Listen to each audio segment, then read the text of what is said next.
പരിശുദ്ധ പരമദിവ്യകാരുണ്യത്തിന് പരിശുദ്ധ പരമദിവ്യകാരുണ്യത്തിന് നേരവും ആരാധനയും സ്തുതിയും പുകഴ്ചയും ഉണ്ടായിരിക്കട്ടെ. പരിശുദ്ധ പരമദിവ്യകാരുണ്യത്തിന് നേരവും ആരാധനയും സ്തുതിയും പുകഴ്ചയും ഉണ്ടായിരിക്കട്ടെ. എൻ്റെ പ്രിയപ്പെട്ടവരെ, നമ്മൾ ഉടമ്പടി ധ്യാനത്തിലൂടെ നമ്മൾ പൊതുവെ ഉദ്ദേശിക്കുന്നത്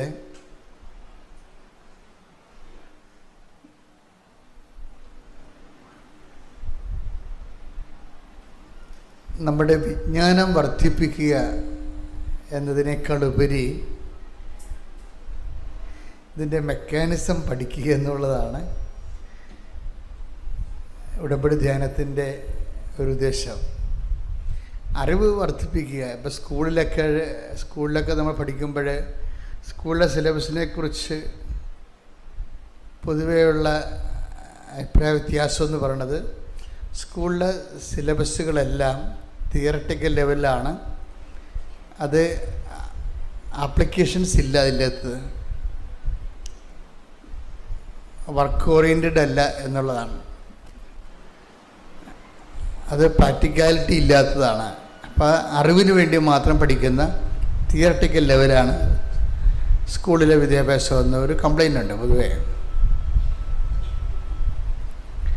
സാധാരണ ഭജന പ്രഘോഷങ്ങളുടെയൊക്കെ ഉദ്ദേശം പലപ്പോഴും ഈ മനുഷ്യന് ദൈവത്തെക്കുറിച്ചുള്ള അറിവ് വർദ്ധിക്കുക, ആധ്യാത്മിക ജീവിതം പ്രഫുല്ലമാക്കുന്നതിന് വേണ്ടിയുള്ള അനുധാരികളെ ക്രമീകരിച്ച് തരിക എന്ന് തന്നെയാണ്.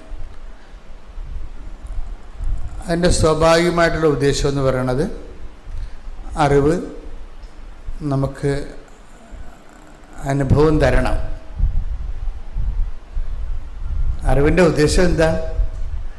ഡയറക്റ്റ് അറിവ് ബന്ധപ്പെട്ടിരിക്കുന്നത്, ഇപ്പോൾ അനുഭവം ഉണ്ടായാലും ഇല്ലെങ്കിലും കുഴപ്പമൊന്നുമില്ല, അറിവ് കിട്ടിയാൽ മതി എന്നുള്ള ഒരു ഐഡിയ ശരിക്കും പറഞ്ഞാൽ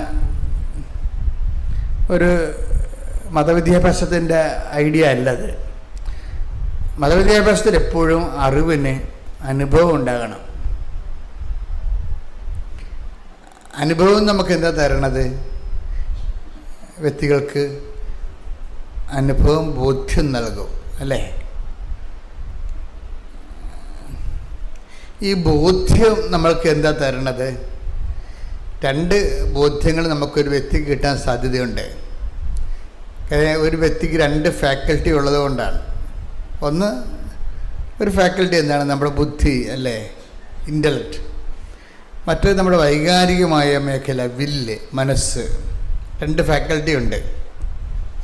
ഈ രണ്ട് ഫാക്കൽറ്റിയിലും നമ്മുടെ അറിവ് കൺകറൻ്റ് ആകണം. എന്ന് വെച്ച് കഴിഞ്ഞാൽ രണ്ടിനോടും, രണ്ട് ഓഫീസിലും അതിന് സ്വീകാര്യമാകണം. ബുദ്ധിപരമായിട്ട് സ്വീകാര്യമാകണം, വൈകാരികമായിട്ടും സ്വീകാര്യമാകണം. അപ്പം അങ്ങനെ വരുമ്പോൾ നമുക്ക് കിട്ടുന്നത് ബുദ്ധിപരമായ ബോധ്യങ്ങൾ കിട്ടും, ഇൻ്റലക്ച്വൽ കൺവിക്ഷൻസ്. വൈകാരികമായിട്ട് നമുക്ക് ബോധ്യം, ഇമോഷണൽ കൺവിക്ഷൻസ്, വൈകാരിക ബോധ്യങ്ങൾ. ഈ ബോധ്യങ്ങൾ നമുക്ക് എന്താണ് ബോധ്യങ്ങളിലേക്ക് നമുക്ക് തരണത്? സാക്ഷ്യങ്ങളാണ്. ഈ സാക്ഷ്യം ഉണ്ടാണെങ്കിൽ ഇതിന് ready to eat instant breakfast എന്ന് പറഞ്ഞ പോലെ ഒരു റെഡിമെയ്ഡ് ഫുഡല്ലത്. സാക്ഷ്യം ഒരു പ്രോസസ്സിൻ്റെ ഭാഗമായിട്ട് വരുന്നതാണ്. ആദ്യം എന്താ കിട്ടുന്നത്? ആദ്യം അറിവ് കിട്ടും. പിന്നെ എന്ത് ചെയ്യും? അറിവ് തന്നെ പലതരത്തിലുണ്ട്. അറിവ് നമുക്ക് അറിവ് കിട്ടുന്നത് ഇതിൽ നിന്ന് വേണം. കുറേ അറിയാം ഇൻപുട്സുകൾ നമുക്കുണ്ട്. ഒന്ന് ചെവി, അല്ലേ, കേൾവിയിലൂടെ നമുക്ക് അറിവ് കിട്ടും. പിന്നെ എന്താണ്? നമുക്ക് കണ്ണ് കാണാൻ പറ്റും, അല്ലേ, ഓഡിയോ, വീഡിയോ, അല്ലേ, വീഡിയോ കണ്ണ് കാണാൻ പറ്റും, കണ്ണിലൂടെ നമുക്ക് അറിവ് കിട്ടും. പിന്നെ എന്താ കിട്ടുന്നത്? ടക്സിയോ, സ്പർശ്യമായിട്ട് തൊട്ട് മനസ്സിലാക്കാൻ പറ്റും, അല്ലേ. നമ്മൾ ഓരോ വസ്തുക്കളെ ചിലർ മണത്തും മനസ്സിലാക്കും, അല്ലേ, മുക്കുകൊണ്ട് മണം മനസ്സിലാക്കിയെടുക്കും. അതുകൊണ്ടാണ് നല്ലതാണെങ്കിലും മോശം നമ്മൾ റിജക്റ്റ് ചെയ്യുകയൊക്കെ ചെയ്യണത്. മരിയനിൽ മാത്രമേ ഈ മണം വരുന്നുള്ളൂ. ബാക്കി മരിയനില്ലാത്ത ആധ്യാത്മിക വിഷയങ്ങൾക്കെല്ലാം മൂക്കിന് വലിയ പ്രാധാന്യമില്ല. അവിടെ മരിയനിൽ നല്ല പ്രാധാന്യമാണ്. ആൾക്കാർ അത് ഇക്കാലത്ത് അതായത് മരിയൻ സ്പിരിച്വാലിറ്റി ഡെവലപ്പ് ചെയ്തതിന് ശേഷം കേരള ജനതയ്ക്കും ലോക ജനതയ്ക്കും കിട്ടിയ പുതിയൊരു അനുഭവമാണ് ഈ മൂക്കുകൊണ്ട് ദൈവത്തെ അനുഭവിക്കുക എന്നുള്ളത്. അത് ഒരു ദിവസം എങ്ങനെയായാലും ഒരു 2-3 സാക്ഷ്യങ്ങൾ വരും. അതായത് മുല്ലപ്പൂവിൻ്റെ ശക്തമായ സ്മെല്ല് വരും. മുല്ലപ്പൂവൊന്നുമല്ല, കാര്യം നമ്മുടെ ഫയലില്ലേ അതേ ഉള്ളതാണ് പ്രശ്നം. മുല്ലപ്പൂ ആയിരിക്കത്തില്ലതേ, നമ്മുടെ ഫയലില്ലേ, മലയാളികളുടെ ഫയലല്ലേ, നമ്മുടെ ബ്രെയിനിലുള്ള ഫയല് മലയാളി ഫയലല്ലേ. മലയാളികൾക്ക് അറിയാവുന്നൊരു സ്മെല്ല് ഡിക്റ്റേറ്റ് ചെയ്യണ, ബ്രെയിൻ ഡിക്റ്റേറ്റ് ചെയ്യണത് മുല്ലപ്പൂവായിട്ടാണ്. അത് മുല്ലപ്പൂവിൻ്റെ മണം ആയിരിക്കത്തില്ലത്. നമ്മൾക്ക് പെട്ടെന്ന് നമ്മുടെ ബ്രെയിൻ ക്യാച്ച് ചെയ്തിട്ട് ഡിക്റ്റേറ്റ് ചെയ്തിട്ട് പറയും ഇത് it is just like jasmine എന്ന് പറയും. അതായിരിക്കണം നിർബന്ധമില്ല, നമ്മളങ്ങനെ പറയണതാണ്. പക്ഷേ ചില കർണാടകക്കാരൻ ചിലപ്പോൾ വേറെ വല്ലതും പറഞ്ഞു തരും. കാര്യം അവന് കുറച്ച് അടുപ്പമുള്ള വിഷയം എന്താണ്, അതുമായിട്ട് ബന്ധപ്പെട്ടതായിരിക്കും അത് പറയണത്. എനിവേ ഇതെല്ലാം ഇന്ദ്രിയ ഗോചരമായി വന്നിട്ടുണ്ട്. ഇത് ഈ കാലത്തല്ല, പഴയ നിയമത്തിലെ തന്നെ ഒരു നിലപാടാണത്. സാക്ഷ്യവുമായിട്ട് ബന്ധപ്പെട്ടത് എപ്പോഴും അതാണ്. Take the word of God. ഞങ്ങൾ കണ്ണുകൊണ്ട് കണ്ടത് യോഹന്നാൻ 1:1. യോഹന്നാൻ 1:1. ആദ്യം മുതൽ ഉണ്ടായിരുന്നതും ഞങ്ങൾ കേട്ടതും സ്വന്തം കണ്ണുകൊണ്ട് കണ്ടതും സൂക്ഷിച്ചു വീക്ഷിച്ചതും കൈകൊണ്ട് സ്പർശിച്ചതുമായ ജീവന്റെ വചനത്തെ പറ്റി ഞങ്ങൾ അറിയിക്കുന്നു. ഞങ്ങൾ സാക്ഷ്യപ്പെടുത്തുന്നു. അതാണ് സംഭവം. അവിടെ മൂന്ന് ഫാക്കൽറ്റി വരുന്നുണ്ട്. എന്തൊക്കെയാണ്? കണ്ണുകൊണ്ട് കണ്ടത്, ആദ്യം മുതൽ ഉണ്ടായതും, ഞങ്ങൾ കേട്ടതും, കണ്ണുകൊണ്ട് കണ്ടതും, കൈകൊണ്ട് സ്പർശിച്ചതും. ആരെക്കുറിച്ചാണ് ഇവർ പറയണത്? യോഹന്നാനെ പറയണത് ഈശോനെക്കുറിച്ച് പറയണതാ. ഈശോയുടെ നെഞ്ചത്ത് കിടന്ന കക്ഷിയാണ്. അന്ത്യത്താഴ സമയത്ത് ഈശോയുടെ നെഞ്ചത്ത് കിടന്ന കക്ഷിയാണ്. അപ്പോൾ ഈശോൻ്റെ കൂടെ ജീവിച്ചപ്പോൾ ഈ ആദ്യം മുതലുണ്ടായിരുന്ന വചനം മാംസമായി മനുഷ്യാവതാരം ചെയ്ത് നമ്മുടെ കൂടെ വസിച്ച കാലത്ത് ആ ദൈവത്തിന് നെഞ്ചത്ത് കിടന്നയാളാണ് ഇത് എഴുതിയിരിക്കുന്നത്. ആദ്യം മുതലേ ഉണ്ടായിരുന്നതാണ്, ഞങ്ങൾ കേട്ടതാണ്, ഞങ്ങൾ കണ്ണുകൊണ്ട് കണ്ടതാണ്, കണ്ടതല്ല സൂക്ഷിച്ച് വീക്ഷിച്ചത് കൂടിയാണ്, കൈകൊണ്ട് സ്പർശിച്ചതാണ്. അപ്പോൾ ഈ ദൈവത്തെ യേശുക്രിസ്തുവിലൂടെ വെളിപ്പെടുത്തപ്പെട്ട ദൈവം എക്കാലവും ഈ ഇന്ദ്രിയങ്ങൾക്കെല്ലാം വശംവദമാണ്. ഇന്ദ്രിയ അനുഭവങ്ങൾക്ക് വശംവദമാണ്. ആ യേശുക്രിസ്തു തന്നെയാണ് ചരിത്രത്തിലൂടെ നമ്മുടെ കൂടെ സമാന്തരമായിട്ട് നീളുന്നത്. അതിപ്പോൾ മനസ്സിലാക്കണം. ആദ്യം മുതൽ ഉണ്ടായിരുന്ന യേശു അനുഭവം തന്നെയാണ് ചരിത്രത്തിലൂടെ നമുക്ക് ചരിത്രത്തിന് സമാന്തരമായിട്ട് നമ്മുടെ കൂടെ അങ്ങ് ജീവിച്ചു പോണത്. അതുകൊണ്ട് തന്നെയാണ് നമുക്ക് എക്കാലത്തും, അതുകൊണ്ട് യേശുക്രിസ്തു ഹെബ്രായർ 13:8 യേശുക്രിസ്തു ഇന്നലെയും ഇന്നും എന്നും ഒരേ ആൾ തന്നെയാണ്. കൈയടിച്ച ശ്രദ്ധിക്കട്ടെ.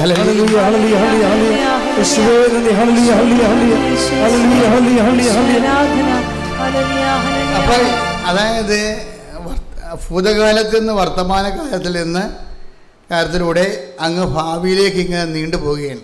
അതാണ് ആദ്യം മുതലേ ഉണ്ടായിരുന്നതും ഞങ്ങൾ കേട്ടതും കണ്ണുകൊണ്ട് കണ്ടതും കൈകൊണ്ട് സ്പർശിച്ചതുമായ ജീവൻ്റെ വചനത്തെക്കുറിച്ച് ഞങ്ങൾ സാക്ഷ്യം നൽകുന്നു. അപ്പം ജീവൻ്റെ വചനം എങ്ങനെയാണ്? ജീവൻ്റെ വചനം യോഹന്നാന് വചനം നിൽക്കുന്നില്ല. ജീവൻ്റെ വചനം യേശുക്രിസ്തു ഇന്നലെയും പറഞ്ഞേ, യേശുക്രിസ്തു ഇന്നലെയും ഇന്നും അടുത്ത വചനം എന്താണ്? എന്നും ഒരേ ആൾ തന്നെയാണ്. അതുകൊണ്ട് തന്നെ എന്നും ഇന്നും എന്നും ഇന്നലെയും ഇന്നും എന്നും യേശുവിനെ നമുക്ക് അനുഭവവേദ്യമാകുന്ന രീതിയിലാണ് ദൈവം രക്ഷാകരമായ സംഭവങ്ങളെ ക്രമീകരിച്ചിരിക്കുന്നത്.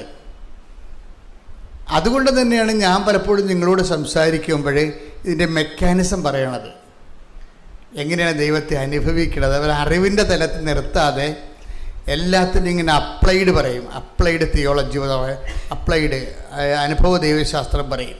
എന്താണ് എക്സ്പീരിയൻഷ്യൽ തിയോളജി പറയും. എന്താണ്, എങ്ങനെയാണ്, എന്ത് ചെയ്താൽ ഈ ദൈവത്തെ നമുക്ക് അനുഭവിക്കാൻ പറ്റും.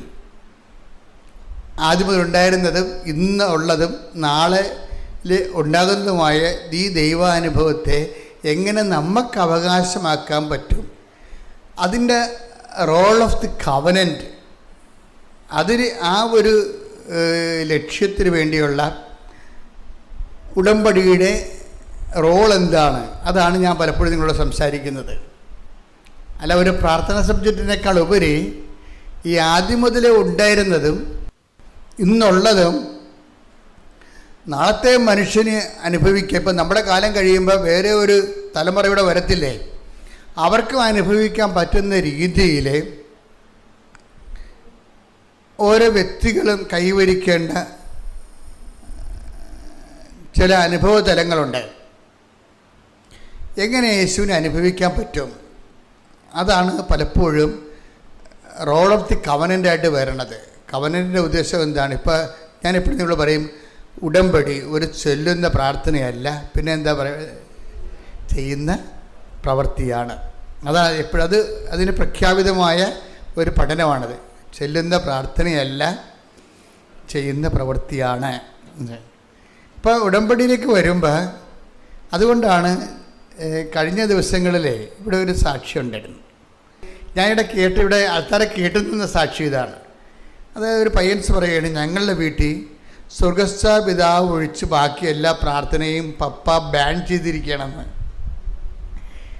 അതെനിക്ക് ഭയങ്കര ഇഷ്ടപ്പെട്ടു. എന്താ വെച്ചാൽ പപ്പ പറയണതെന്ന് വെച്ചാൽ ഇവിടെ ഈ വീട്ടിൽ സ്വർഗസ്ഥനായ പിതാവ് മാത്രം ചെല്ലിയാൽ മതിയെന്ന്. അപ്പം ഞാനോർത്ത്, പിന്നെ എന്തിനാണ് ഇവന് ഉടമ്പടി വന്നത്? ഉടമ്പടി വരുമ്പോൾ സ്വർഗസ്ഥനായ പിതാവ് മാത്രമല്ലല്ലോ, വേറെ എന്തെല്ലാം കാര്യങ്ങളാണ് ഉള്ളത്. അപ്പോൾ നമുക്ക് മനസ്സിലാകും, ആ വീട്ടിൽ അവന് 10-27 വയസ്സുണ്ട്, ഇന്ന് വരെ ആ വീട്ടിൽ സ്വർഗസ്ഥനായ പിതാവ് മാത്രമേ ചെല്ലിച്ചിട്ടുള്ളത് എന്ന് പപ്പ പറഞ്ഞു കൊടുക്കണ. ഇതാണ് യഥാർത്ഥത്തിൽ ഈശോ പഠിപ്പിച്ച പ്രാർത്ഥന. വേറെ ഒരു പ്രാർത്ഥനയല്ല. അതാണ് പപ്പയുടെ സ്റ്റാൻഡേർഡ്. അത് ശരിയാണല്ലോ, പപ്പ എന്താ പറഞ്ഞിരിക്കുന്നത്? ഇതാണ് യഥാർത്ഥ പ്രാർത്ഥന, ഇതാണ് ഈശോ പഠിപ്പിച്ചത്, ഇതല്ലാത്ത വേറെ ഒരു പ്രാർത്ഥനയല്ല എന്നാണ്. പക്ഷേ എൻ്റെ പ്രശ്നം വെച്ച് കഴിഞ്ഞാൽ, പിന്നെ എന്തിനാണ് പുള്ളിക്കാരൻ ഉടമ്പടി എടുത്തത്? ഈ പ്രാർത്ഥന മാത്രം പ്രാർത്ഥിച്ചിട്ട് പുള്ളിക്കാരൻ്റെ ജീവിതത്തിലെ പല പ്രശ്നങ്ങൾക്കും ദൈവത്തെ ഇടപെടുത്താൻ പറ്റണില്ല. കാര്യം പ്രാർത്ഥന നല്ലതാണെങ്കിലും, നമുക്കറിയാമല്ലേ, പ്രാർത്ഥന നല്ലതാണെങ്കിലും ഉപയോഗിക്കുന്ന ആൾ നല്ലതായിരിക്കണം. ഇവിടെ ഒരു പ്രശ്നമുണ്ട്. പ്രാർത്ഥനയ്ക്ക് വരുന്നൊരു പ്രശ്നത്തിൽ പ്രാർത്ഥനയുടെ ഗ്രാമർ ശരിയായ മാത്രം പോരാ. പ്രാർത്ഥനയ്ക്ക് വരുന്ന ഒരു പ്രോബ്ലം വരാൻ എന്താണെന്നറിയോ? എന്താണ്? പ്രാർത്ഥനയുടെ ഗ്രാമർ ശരിയായിരിക്കും, പ്രാർത്ഥനയുടെ ദൈവശാസ്ത്രം ശരിയായിരിക്കും. കാര്യം ഈശോ തന്നെ പഠിപ്പിച്ച പ്രാർത്ഥനയാണല്ലേ. ഇപ്പോൾ ദൈവശാസ്ത്രത്തിൽ തെറ്റുണ്ടാകത്തില്ല. പക്ഷെ ഇത് ആക്ടിവേറ്റ് ചെയ്യണത് ആരാണ്? നമ്മളാണ്. നമ്മുടെ പട്ടാളക്കാർക്ക് ഈ യുദ്ധകാല അവസ്ഥ, യുദ്ധകാല അടിയന്തരാവസ്ഥയിൽ ഇതൊന്നും പഠിക്കാനുള്ള സമയം ഉണ്ടാകത്തില്ല. അപ്പോഴവരെ തന്നെ ഇവിടെ കൊണ്ടുവന്നിട്ടാണ് നമ്മളിത് ഓപ്പറേറ്റ് ചെയ്യിക്കുന്നത്. എല്ലാ രാജ്യങ്ങളും അങ്ങനെ ചെയ്യണത്. നമുക്ക് പിന്നെ അത്രയും പ്രശ്നമില്ല, നമുക്കൊരു 5% സപ്പോർട്ട് കിട്ടിയാൽ മതി. എന്താ പ്രശ്നം എന്ന് വെച്ച് കഴിഞ്ഞാൽ, ഇതുപോലെ ആ കൊണ്ടുവരുന്ന സംഭവങ്ങൾ നല്ലതാണെങ്കിലും ഉപയോഗിക്കാൻ അറിയാമോ, അല്ലെങ്കിൽ ഉപയോഗിക്കുന്ന ആൾ പൊട്ടയാണെങ്കിൽ ഉപയോഗിക്കാൻ പറ്റത്തില്ല. സ്വർഗസ്ഥനായ പിതാവിന് പറ്റണ ഒരു അബദ്ധം അതാണ്. സ്വർഗസ്ഥനായ പിതാവിൻ്റെ പ്രാർത്ഥന തിയോളജിക്കലായിട്ട് കറക്റ്റാണ്, പക്ഷെ നമുക്കതിൻ്റെ മെക്കാനിസം അറിയത്തില്ല. അത് സ്വർഗസ്ഥനായ പിതാവിൻ്റെ പ്രാർത്ഥന ഈശോ പഠിപ്പിച്ച പ്രാർത്ഥനയല്ലേ. അപ്പോൾ ഇനി അതിനേക്കാൾ വല്ലാമുള്ള പ്രാർത്ഥന ഇല്ല. പക്ഷേ ഇത് ഉപയോഗിക്കണത് ആരാ? നമ്മളാണിത് ഉപയോഗിക്കണത്. അതാണ് വിഷയം പറയണത്. നമ്മൾക്കിത് ഉപയോഗിക്കാനുള്ള ആംബിയർ ഉണ്ടോ, അതാണ് പ്രശ്നം. ഈശോ പഠിപ്പിച്ച പ്രാർത്ഥന ഈശോയ്ക്ക് ഉപയോഗിക്കാനുള്ള ആംബിയർ ഉണ്ടായിരുന്നു. അതുകൊണ്ടാണ് പെട്ടേ എന്നതിന് ഉത്തരം കിട്ടുന്നത്. അത് നമ്മളെപ്പോഴും ശ്രദ്ധിക്കണം. ഈശോ പഠിപ്പിച്ച പ്രാർത്ഥന ഈശോയ്ക്ക് പ്രയോഗിക്കാനുള്ള ആംബിയർ ഉണ്ടായിരുന്നു. അതുകൊണ്ട് ഈശോയ്ക്ക് എന്താ പറ്റി? പെട്ടെന്ന് ഉത്തരം കിട്ടി. നമ്മൾക്ക് പെട്ടെന്ന് ഉത്തരം കിട്ടത്തില്ല. ചിലർക്ക്, എല്ലാവർക്കും അല്ല, ചിലർക്ക് ഉത്തരം കിട്ടാൻ താമസിക്കും. എന്താണ്? സ്വർഗസ്ഥനായ പിതാവിനെ പ്രാർത്ഥിക്കണമെങ്കിൽ അതിന് തക്കതായിട്ടുള്ള ഒരു ആധ്യാത്മികമായ ഈടുവെപ്പ് ആ വ്യക്തിക്ക് ഉണ്ടാകണം. അത് നിസ്സാരമല്ല. ഇപ്പോൾ ഉദാഹരണത്തിന് മത്തായി സുവിശേഷം 6:9 എടുത്ത്, നിങ്ങൾ ഇപ്രകാരം പ്രാർത്ഥിക്കുവിൻ. നിങ്ങൾ ഇപ്രകാരം പ്രാർത്ഥിക്കുവിൻ. സ്വർഗസ്ഥനായ ഞങ്ങളുടെ പിതാവേ, സ്വർഗസ്ഥനായ ഞങ്ങളുടെ പിതാവേ, അങ്ങയുടെ നാമം പൂജിതമാകണമേ, അങ്ങയുടെ നാമം പൂജിതമാകണമേ, അങ്ങയുടെ രാജ്യം വരയണമേ, അങ്ങയുടെ രാജ്യം വരണമേ, അങ്ങയുടെ ഹിതം സ്വർഗത്തിലെ പോലെ ഭൂമിയിലുമാകണമേ, അങ്ങയുടെ ഹിതം സ്വർഗ്ഗത്തിലെ പോലെ ഭൂമിയിലുമാകണമേ. ഇതെല്ലാം ഒന്നാണ്. അതാണ് വിഷയം. സ്വർഗസ്ഥനായ ഞങ്ങളുടെ പിതാവേ, അങ്ങയുടെ നാമം, അങ്ങയുടെ രാജ്യം വരണമേ, അങ്ങയുടെ തിരുമനസ്സ്, ഇതെല്ലാം ഒന്നാ. ദൈവത്തിൻ്റെ തിരുമനസ്സ് നിറവേറുമ്പോഴാണ് ദൈവത്തിൻ്റെ നാമം മഹത്വപ്പെടുന്നത്. നമ്മുടെ പ്രവർത്തനങ്ങൾ വഴിയാണ് ദൈവനാമം മഹത്വപ്പെടുന്നത്. ദൈവനാമത്തിന് അതിൽ തന്നെ മഹത്വമുണ്ട്. നമ്മൾ കൊടുക്കുമ്പോൾ ഉപരി മഹത്വമാണ്. അതുകൊണ്ടാണ് വിശുദ്ധ ഫ്രാൻസിസ് സേവറെ, ഇഗ്നീഷ്യസ് ലയോള ഒക്കെ കത്തെഴുതുമ്പോൾ for the greater glory of Jesus Christ എന്ന് എഴുതും. കത്തെഴുതുമ്പോൾ തന്നെ അത് ദൈവത്തിൽ തന്നെ മഹത്വമുണ്ട്.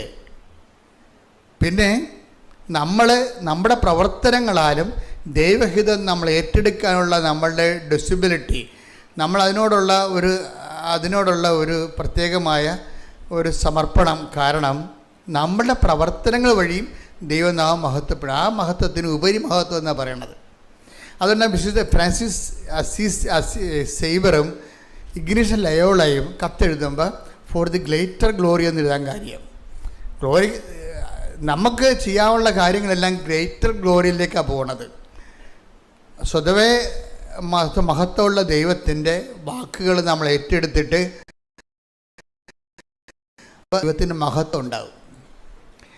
അത് തന്നെയാണ് ആ 3 വശവും കിടക്കുന്നത്. പക്ഷെ ആ പ്രാർത്ഥന ഈശോ പ്രാർത്ഥിച്ചപ്പോൾ പെട്ടെന്ന് മിന്നൽ പിണർ പോലെ തന്നെ അതിന് മറുപടി ഉണ്ടായി. കാര്യം അത്രയും പെർഫെക്റ്റാണ് ആ പ്രാർത്ഥന. നമ്മൾ പ്രാർത്ഥിച്ചാൽ അത്രയും പെട്ടെന്ന് സ്പീഡപ്പ് ആകണമെന്ന് നിർബന്ധമില്ല. ഇപ്പോൾ പറഞ്ഞ മനസ്സിലായില്ലേ? ഈശോ പ്രാർത്ഥിച്ച ആ പ്രാർത്ഥന തന്നെ സ്വർഗസ്ഥനായ പിതാവ് തന്നെ ഈശോ പ്രാർത്ഥിച്ച സമയമുണ്ട്. യോഹന്നാന്റെ സുവിശേഷം 12:28, പിതാവേ അങ്ങയുടെ നാമത്തെ മഹത്വപ്പെടുത്തണമേ. എന്നെ സ്വർഗസ്ഥനായ പിതാവേ, അങ്ങയുടെ നാമം, അതാണ് ഈ പറയണത്. മനസ്സിലായില്ലേ? ഈശോയുടെ ജീവിതത്തിൽ ഒരു പ്രശ്നം ഉണ്ടായപ്പോഴും ഈശോ ശിഷ്യന്മാരെ താൻ പഠിപ്പിച്ച പ്രാർത്ഥന തന്നെയാണ് ഈശോ സ്വന്തമായിട്ട് പ്രാർത്ഥിച്ചിരിക്കണത്. പിടിയിട്ടില്ലേ? ആ പ്രാർത്ഥന കറക്റ്റാണ്, പെർഫെക്റ്റാണത്. എന്താണ് 12:28? അത് 6:9 മത്തായി 6:9 സ്വർഗസ്ഥനായ ഞങ്ങളുടെ പിതാവേ, അങ്ങയുടെ നാമം പൂജിതമാകണമേ, അങ്ങയുടെ രാജ്യം വരണമേ എന്ന് പറയുന്ന ആ പ്രാർത്ഥന തന്നെയാണ് 12:28 പ്രാർത്ഥിച്ചിരിക്കുന്നത്. ഈശോയ്ക്കൊരു ജീവിത പ്രശ്നം ഉണ്ടായപ്പോൾ ഈശോ അത് ആക്ടിവേറ്റ് ചെയ്യണ ഈ പ്രാർത്ഥനയാണ്. എന്താന്ന് പറഞ്ഞ് 12:28, പിതാവേ അങ്ങയുടെ നാമത്തെ മഹത്വപ്പെടുത്തണമേ, അങ്ങയുടെ നാമത്തെ മഹത്വപ്പെടുത്തണമേ. അപ്പോൾ സ്വർഗത്തിൽ നിന്ന് പെട്ടെന്നാണ് പരിപാടി. വയ്ക്കേ, ഇത് പെട്ടെന്നാണ് കാര്യം. എന്താ? ആ പ്രാർത്ഥനയുടെ സ്വഭാവം തന്നെ പെട്ടെന്ന് അനുസരിച്ച് ചെയ്യുന്ന രീതിയിലാണ് ആ പ്രാർത്ഥനയുടെ ഡിസൈൻ ചെയ്ത്. തിയോളജിക്കലി പെർഫെക്റ്റാണത്, ബിബ്ലിക്കൽ തിയോളജിക്ക് പെർഫെക്റ്റാണത്, സ്പിരിച്വൽ തിയോളജിക്ക് പെർഫെക്റ്റ് പ്രാർത്ഥനയാണ്. അതുകൊണ്ടാണ് ടക്ക് എന്നാണ് ഉത്തരം കിട്ടുന്നത്. എന്താ പറയണത്? സ്വർഗത്തിൽ നിന്ന് ഒരു സ്വരമുണ്ടായി, ഞാൻ മഹത്വപ്പെടുത്തിയിരിക്കുന്നു, ഇനിയും മഹത്വപ്പെടുത്തും. അപ്പോഴേ ഈ പ്രാർത്ഥന പെർഫെക്റ്റ് ആണ്. പക്ഷെ അതിന് ടൈം ഷോർട്ടനിങ് വന്നിരിക്കുന്നത് എന്താണ്? പ്രാർത്ഥിച്ച ആൾ പെർഫെക്റ്റ് ആയതുകൊണ്ടാണ്. മനസ്സിലായി? പ്രാർത്ഥിച്ച ആൾ ഓക്കെ ആയതുകൊണ്ടാണ്. നമ്മൾ ആ പ്രാർത്ഥന പ്രാർത്ഥിക്കുമ്പോൾ കാര്യം ആ പ്രാർത്ഥനയും നമ്മളും തമ്മിൽ വലിയ ബന്ധമില്ല. അതാണൊരു പ്രശ്നം വരണത്. ഒരു ആധ്യാത്മിക ജീവിതം എന്ന് പറയണത് സ്വർഗസ്ഥനായ പിതാവേ എന്നുള്ള പ്രാർത്ഥന ചൊല്ലാനുള്ള യോഗ്യത നേടിയെടുക്കുന്നതാണ്. You got the point. ഒരു ആധ്യാത്മിക ജീവിതം എന്ന് പറഞ്ഞാൽ എന്താണ്? സ്വർഗസ്ഥനായ എന്ന് പറഞ്ഞ് സ്വർഗസ്ഥനായ പിതാവേ സ്വർഗസ്ഥനായ പിതാവേ എന്നുള്ള പ്രാർത്ഥന എന്നുള്ള പ്രാർത്ഥന ചൊല്ലുവാനുള്ള യോഗ്യത നേടുന്നതാണ് അതിനുള്ള പരിശ്രമമാണ് ആധ്യാത്മിക ജീവിതം. അപ്പോഴേ നമ്മളിങ്ങനെ ഓരോ ദിവസം ചൊല്ലും തോറും നമ്മൾ ദൈവത്തോട് പ്രാർത്ഥിക്കണത് എന്താണ്? കർത്താവേ, വെടിപ്പായിട്ട് പെട്ടെന്ന് ഇടിവെട്ട് പോലെ സ്വർഗസ്ഥനായ പിതാവിൻ്റെ പ്രാർത്ഥന ചൊല്ലിയാൽ ദൈവത്തെ വെളിപ്പുറത്ത് നിർത്താൻ പറ്റുന്ന രീതിയിൽ എൻ്റെ ജീവിതത്തെ പുനഃക്രമീകരിക്കണമേ. അപ്പം ജീവിതം ഈ കാര്യത്തിൽ ഈശോയുടെ ഗുണമെന്ന് പറയുന്നത് നന്മ വന്നാലും തിന്മ വന്നാലും ഈശോ നന്മയായിട്ട് മാത്രമേ കണക്കാക്കത്തുള്ളൂ. അതാണ് ഈശോയുടെ ഒരു സമീപനം. നന്മ വന്നാലും തിന്മ വന്നാലും കേൾക്കണത് നന്മയാണ്. ഇപ്പം ജപ്തി നടപടി, അല്ലെങ്കിൽ നിങ്ങളുടെ ജോലി പോയി, അല്ലെങ്കിൽ നിങ്ങൾക്കെതിരെ കേസ് വന്നു, നന്മ വന്നാലും അപ്പം നിങ്ങൾക്കെതിരെ ജപ്തി നട എൻ്റെ തമ്പുരാൻ കർത്താവ് തമ്പ തലേ കൈ വെക്കും അല്ലേ? നമ്മുടെ ഫസ്റ്റ് ബോഡി ലാംഗ്വേജ് എന്താണ്? തലേ കൈ വെച്ചുകൊണ്ട്. ഈശോയുടെ രീതി എന്ന് പറയണത് നന്മ വന്നാലും തിന്മ വന്നാലും ഈശോയ്ക്ക് ഒരേ നിലപാട് മാത്രമേ ഉള്ളൂ. നന്മ വന്നാലും തിന്മ വന്നാലും ഈശോയ്ക്ക് നന്മയായിട്ടേ കണക്കാക്കത്തുള്ളൂ. അതൊരു നിലപാടാണ്. സ്വർഗസ്ഥനായ പിതാവ് എന്ന പ്രാർത്ഥന ചെയ്യാനുള്ള ആദ്യ മനോഭാവം ഇതാണ്. എന്താണ്? നന്മ വന്നാലും തിന്മ വന്നാലും നന്മയായിട്ട് കണക്കാക്കണം. പിടികിട്ടിയ അതായത് എന്ന് പറഞ്ഞ് സ്വർഗസ്ഥനായ പിതാവ് എന്നുള്ള പ്രാർത്ഥന ചൊല്ലാനുള്ള യോഗ്യതയായ നന്മ വന്നാലും തിന്മ വന്നാലും നന്മയായിട്ട് കണക്കാക്കാനുള്ള ആധ്യാത്മിക വളർച്ചയിലേക്ക് എന്നെ ഉയർത്തണമേ. ശ്രദ്ധിക്കട്ടെ. ഹല്ലേലൂയ, ഹല്ലേലൂയ, മഹത്വം, മഹത്വം, ആരാധന, ആരാധന. Hallelujah, hallelujah, hallelujah. യേശുവേ നന്ദി, ആരാധന. സ്തുതി നീനക്കെന്നും ചേറ്റിൽ നിന്നെ വീണ്ടെടുത്തതേനാ. സ്തുതിക്കും നിന്നെ ഞാൻ ആയുസ്സിൻ നാളെല്ലാം നന്ദിയോടടി വണങ്ങുന്നു. യോഹന്നാൻ്റെ സുവിശേഷം 11:4 ഈ വചനമുണ്ട്. നന്മ വന്നാലും തിന്മ വന്നാലും ഈശോ നന്മയായിട്ട് കണക്കാക്കും. അതൊരു നിലപാടാണത്, ജീവിതത്തിൻ്റെ സമീപനമാണത്. അത് സ്വർഗസ്ഥനായ പിതാവിൻ്റെ ഒരു നിലപാട് തരയാണ്. ലോഞ്ചിങ് പാടെന്ന് പറയത്തില്ലേ, അതുപോലെ ലോഞ്ച് ചെയ്യണമെന്നുണ്ടെങ്കിൽ ഈ ഒരു നിലപാടെടുക്കണം നമ്മൾ. നന്മ വന്നാലും തിന്മ വന്നാലും എൻ്റെ ദൈവം എനിക്ക് നന്മയായിട്ട് മാറ്റത്തുള്ളൂ. അതാണ് വിഷയം. അതുകൊണ്ട് നന്മ വന്നാലും തിന്മ വന്നാലും ഈശോ നന്മയായിട്ടാണ് കണക്കാക്കത്തുള്ളൂ, തിന്മയായിട്ട് കണക്കാക്കത്തില്ല. അതൊരു ആധ്യാത്മിക വളർച്ചയാണ്. സ്വർഗസ്ഥനായ പിതാവ് നമുക്ക് ചെല്ലാനുള്ള ഒരു യോഗ്യതയാണ് അത്. യോഹന്നാൻ 11:4. അത് കേട്ടപ്പോൾ യേശു പറഞ്ഞു, ഈ രോഗം മരണത്തിൽ അവസാനിക്കാനുള്ളതല്ല. എന്താണ് കേട്ടതെന്ന് നോക്കിയ 11:3 എടുത്തേ.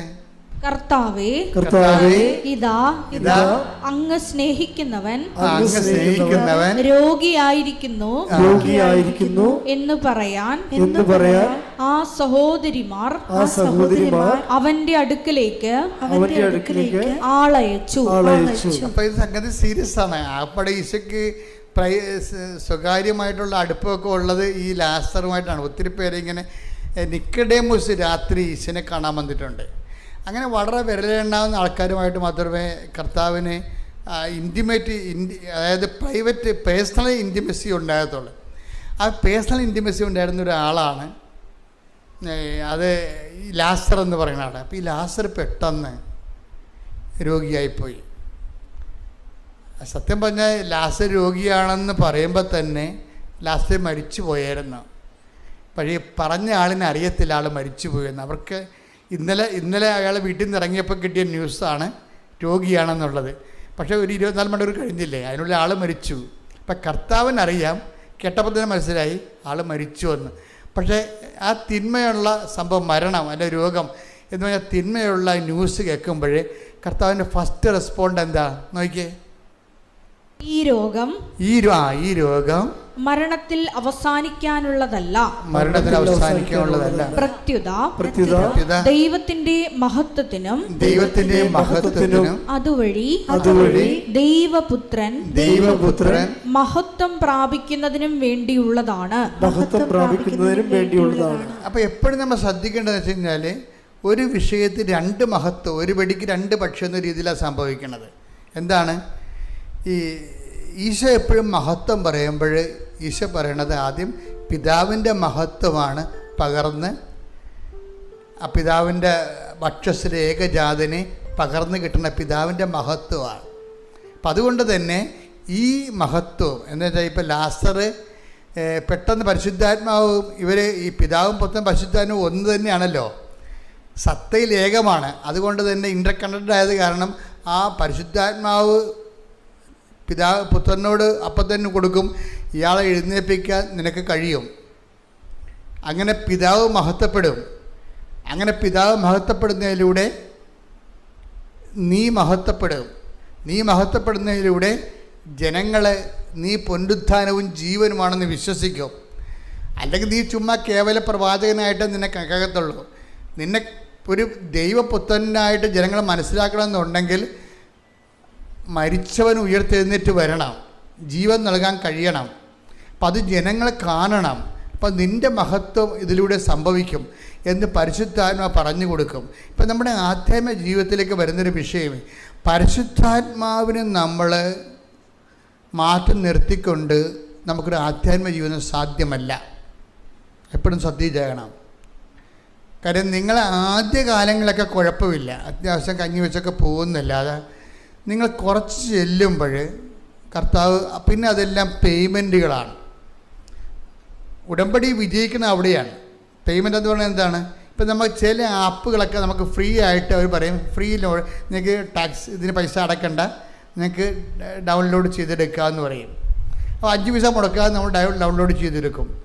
പക്ഷേ ചില സമയത്ത് നമുക്ക് പ്രിൻ്റ് കിട്ടത്തില്ല. ഡൗൺലോഡ് ചെയ്തെടുക്കാൻ പറ്റുമെങ്കിലും അതിൻ്റെ പ്രിൻ്റ് കിട്ടത്തില്ല. അപ്പോൾ അത് പറയാം, അത് വേറെ ആപ്പാണ്, അതിന് നിങ്ങൾ പേയ്മെൻറ്റ് നടത്തണമെന്ന് പറയും. അതാണ് ആ വിഷയം.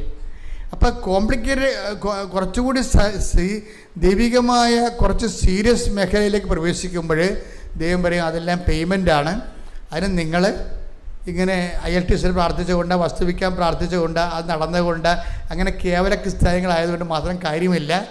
ആ വിശ്വാസത്തിന് വേണ്ടി നിങ്ങൾ ജീവിതം കൊണ്ട് നിലനിൽക്കുന്നുവെന്നുള്ളത് ദൈവത്തിന് ബോധ്യപ്പെടുത്തണം. ഭയങ്കര പരിപാടിയാണ്.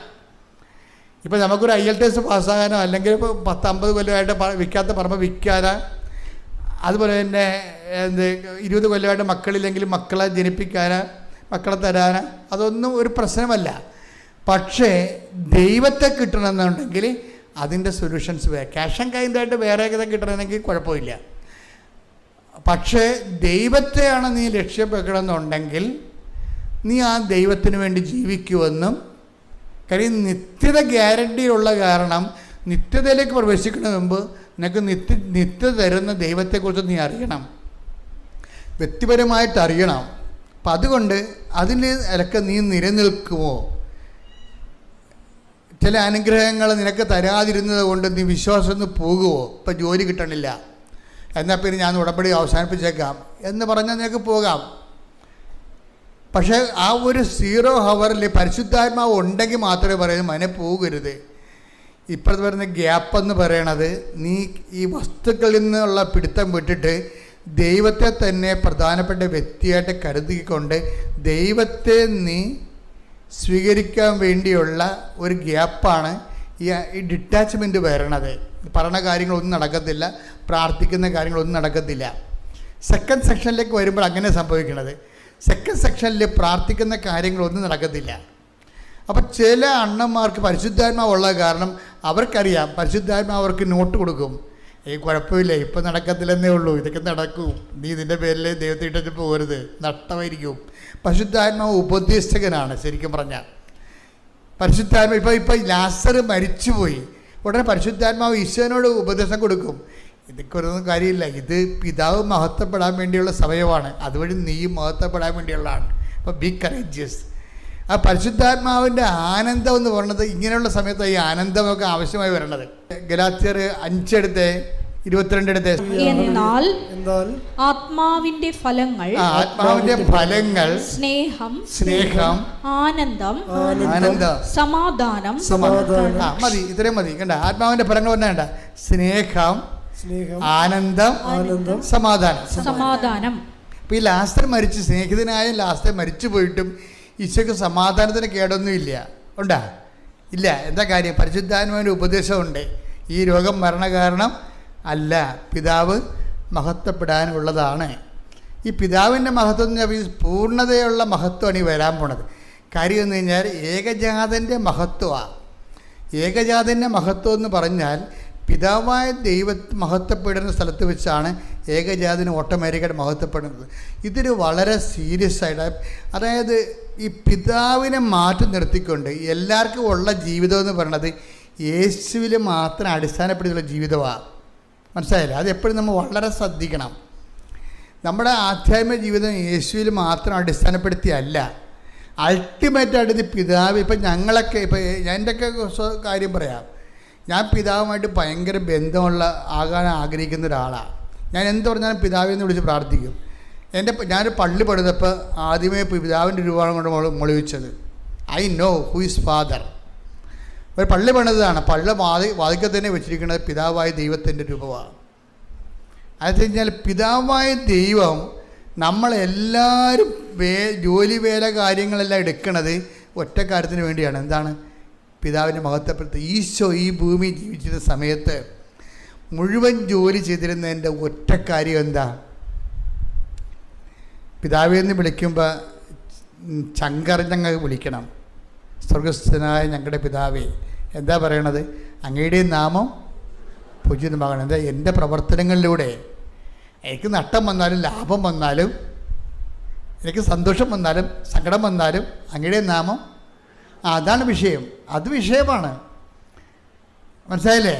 സ്വർഗസ്ഥനായ ഞങ്ങളുടെ പിതാവേ എന്ന് പ്രാർത്ഥിക്കുമ്പോൾ ആ പ്രാർത്ഥനയ്ക്കുള്ള അർഹത എന്ന് പറയണത് എന്താണ്? ഇപ്പം എൻ്റെ ജോലി പോയി, അപ്പോൾ എന്താ പറയണത്?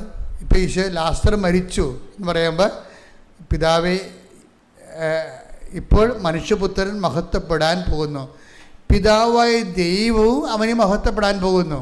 അപ്പം അത് ഇരട്ട മഹത്വമാണ് വരണത്. അപ്പോൾ ഇതുപോലെ തന്നെയാണ് ഈശോയ്ക്ക് സ്വന്തം ജീവിതത്തിൽ, ഇത് ലാസ്റ്റർ എന്ന് പറയുമ്പോൾ വേറൊരു വ്യക്തിയാണ്. ഈശോയുടെ ജീവിതത്തിൽ ഒരു പ്രശ്നം വന്നപ്പോൾ എന്താണ് ഈശോ പ്രാർത്ഥിച്ചത്? അതും സ്വർഗസ്ഥനായ പിതാവാണ്. അതും നമ്മൾ നേരത്തെ വായിച്ചത്. എത്രയിലാണ്? 12:28 അല്ലെ? ഒന്നിനു വായിച്ചത് യോഹന്നാൻ 12:28.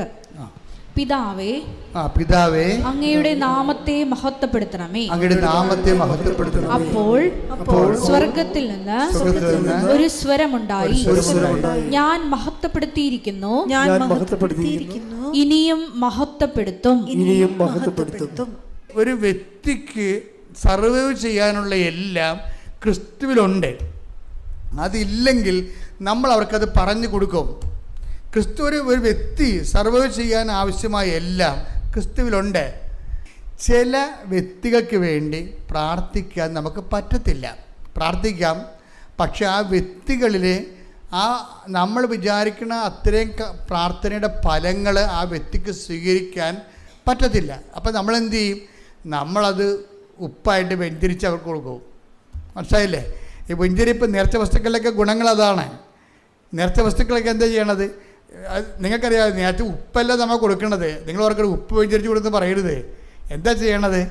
അത് ബൈബിളിലുള്ള ഒരു സംഭവമാണ് ഉപ്പ്. ബൈബിൾ ഉപയോഗിക്കുന്നതാണ് ഉപ്പ്. നമ്മളവിടെ എന്താ ചെയ്യണത്? നമ്മൾ യേശു കർത്താവാണെന്ന് അതരം കൊണ്ട് ഏറ്റുപറയുന്നു. ഇപ്പം അവർ പരാജയമാണ് കർത്താവ് എന്നല്ലേ പറയണത്. ആത്മഹത്യ ചെയ്ത ആൾക്കാരെന്താ ചെയ്യണ? ആൾക്കാർ പരാജയമാണ് കർത്താവ് എന്നല്ലേ പറയണത്. അപ്പം നമ്മൾ പറഞ്ഞത് എന്താണ്? മരിച്ചുയർത്തെഴുന്നേറ്റ യൂദാസിനാൽ വഞ്ചിക്കപ്പെട്ടും പീലാത്തോസിനെ കൈ കഴുകിയിട്ടും അത് പത്തോസിനെ തള്ളിപ്പറഞ്ഞിട്ടും മരിച്ചുയർത്തെഴുന്നേറ്റ കർത്താവാണ് യഥാർത്ഥ കർത്താവ് എന്നാണ് നമ്മൾ പറയണത്. ഈ യേശു കർത്താവാണെന്നുള്ള എന്ത് ചെയ്യും? അധരം കൊണ്ട് ഏറ്റുപറയും. പിന്നെ എന്ത് ചെയ്യണത്? ദൈവം അവന് മരിച്ചെന്ന് ഉയർപ്പിച്ചെന്ന് ഹൃദയത്തിൽ വിശ്വസിച്ചുകൊണ്ടാണ് നമ്മളത്, അപ്പോഴാണ് രക്ഷ പ്രാപിക്കുന്നത്, അല്ലേ? അപ്പം അതുകൊണ്ട് ഈ ഉപ്പ് ആശീർവദിക്കുന്ന വ്യക്തിയുടെ ഉള്ളിൽ എന്താണ്? 2 ഫോർമുല ഉള്ളത്. എന്താണ്? യേശുവാണ് കർത്താവ്, യേശുവാണ് കർത്താവ്. പിന്നെന്താണ്? ദൈവം അവന് മരിച്ചെന്ന് ഉയർപ്പിച്ച് എഴുന്നേറ്റുവെന്ന് നമ്മൾ ഹൃദയത്തിൽ വിശ്വസിക്കുന്നു. അപ്പോഴാണ് രക്ഷ പ്രാപിക്കുന്നത്. അപ്പം ഈ വ്യക്തി രക്ഷ പ്രാപിക്കാൻ വേണ്ടി നമ്മൾ വെഞ്ചരിച്ച ഉപ്പാണ്, അല്ലെങ്കിൽ എന്തെങ്കിലും മീഡിയം ഇപ്പം നമ്മൾ കൊടുക്കണത്.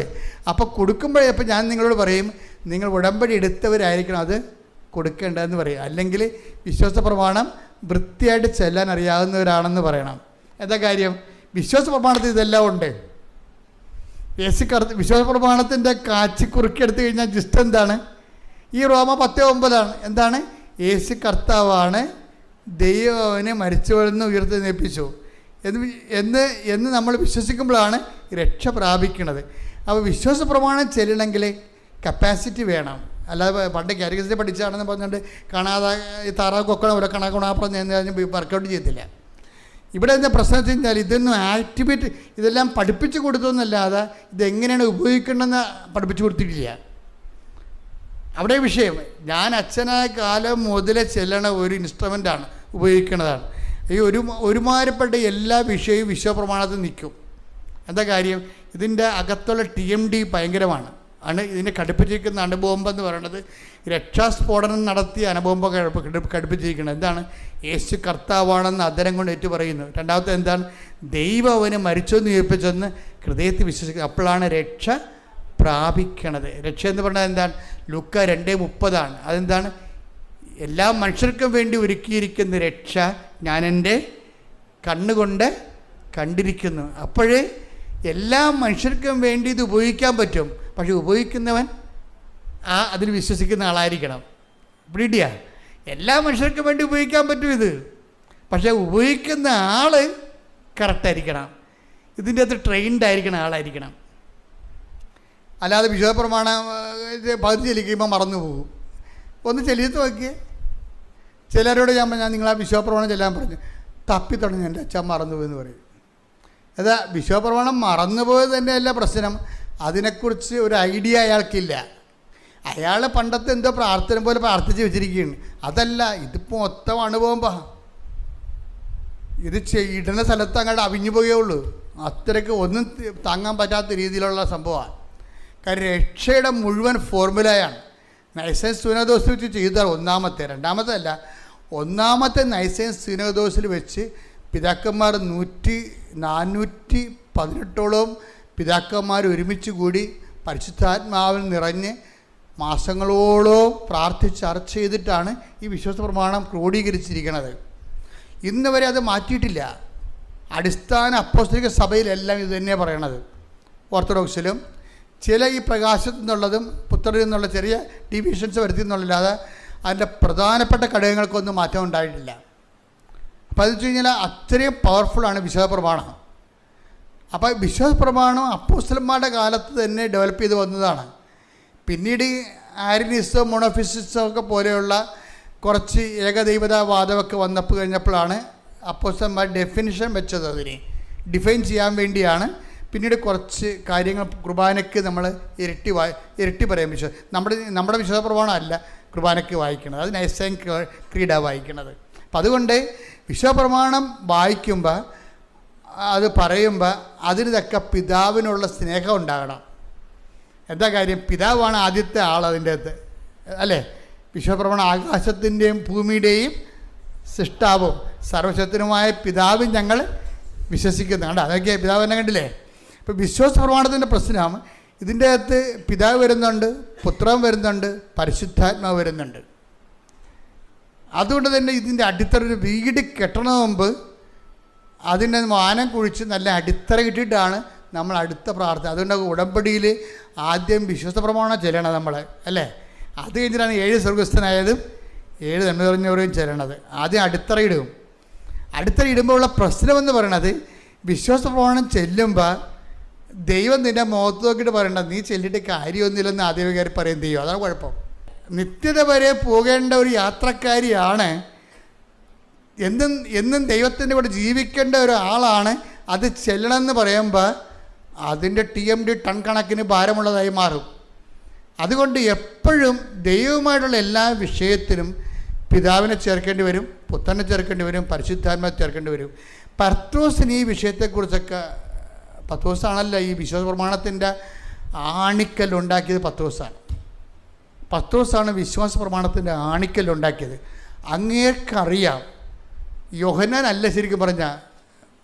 ഞങ്ങളും പത്രോസാ പറയണത്, ഞങ്ങളും അവൻ്റെ കൂടെ മറുരൂപ മലയിൽ ഉണ്ടായിരുന്ന ആളാണ്. അപ്പം രൂപാന്തരം എന്താണ്? 2 Pетros 1:17 പിതാവായ ദൈവത്തിൽ നിന്ന് കേട്ടോ പിതാവായ ദൈവത്തിൽ നിന്ന് ബഹുമാനവും മഹത്വവും അവൻ സ്വീകരിച്ചു. ഇവൻ എൻ്റെ പ്രിയപുത്രൻ, ഇവനിൽ ഞാൻ പ്രസാദിച്ചിരിക്കുന്നു. പത്രോസ് എന്താണ് കണ്ടത്? പിതാവായ ദൈവത്തിൽ നിന്ന് പറഞ്ഞേ, പിതാവായ ദൈവത്തിൽ നിന്ന് മഹത്വവും ബഹുമാനവും അവൻ സ്വീകരിച്ചു. ഈശോ സ്വീകരിച്ചു. പറഞ്ഞോളൂ. ഇവൻ എൻ്റെ പ്രിയപുത്രൻ, ഇവനിൽ ഞാൻ പ്രസാദിച്ചിരിക്കുന്നു എന്ന സ്വരം മഹിമ പ്രാഭവത്തിൽ നിന്ന് അവന്റെ അടുത്ത് വരികയും ചെയ്തു. അപ്പോൾ ഇത് പത്രോസ് നേരിട്ട് കണ്ടതാണ്. കാര്യം കർത്താവിൻ്റെ മഹത്വം മുഴുവൻ ഏകജാതൻ്റെ മഹത്വമാണ്. പിതാവായ ദൈവത്തിൻ്റെ മഹത്വം ഈശോയിലേക്ക് വന്നതാണെന്ന് കണ്ടു. ഈശോയിലേക്ക് വന്നത് കൊണ്ടാണ് പത്രോസ് പിന്നീട് രക്ഷയുടെ ഫോർമുല ഉണ്ടാക്കിയപ്പോൾ പത്രോസ് പറഞ്ഞത്, മറ്റൊരുവരിലും ഇനി രക്ഷയില്ല. കാര്യം മഹത്വം ഞങ്ങൾ കണ്ടത് ഇവൻ്റെ അടുത്തേക്ക് വരണമാണ് കണ്ടത്. പിതാവായ ദൈവത്തിൻ്റെ മഹത്വം ഇവൻ്റെ അടുത്തേക്ക് വരുന്നതാണ് ഞങ്ങൾ കണ്ടത്. വേറെ ആരുടെ അടുത്തേക്ക് വന്നിട്ടില്ല, വന്ന ചരിത്രവുമില്ല. അപ്പം അതുകൊണ്ട് ഇവനാണ് ദൈവത്തിൻ്റെ സ്വീകാര്യൻ. കാര്യം ഇവന് പ്രസാദിച്ചിരിക്കണം എന്നല്ലേ പറയണത്. അതാണ് പക്ഷേ മോസസിൻ്റെ അടുത്ത് വന്നെങ്കിലും, മോസസിനെ പ്രസാദിച്ചെന്ന ദാവീദിൻ്റെ അടുത്ത് വന്നെങ്കിലും ഇവൻ എൻ്റെ പ്രിയ പുത്രനാണെന്ന് ഇവന് പ്രസാദിച്ചിരിക്കണമെന്ന അംഗീകാര മുദ്ര കൊടുത്തിട്ടില്ല.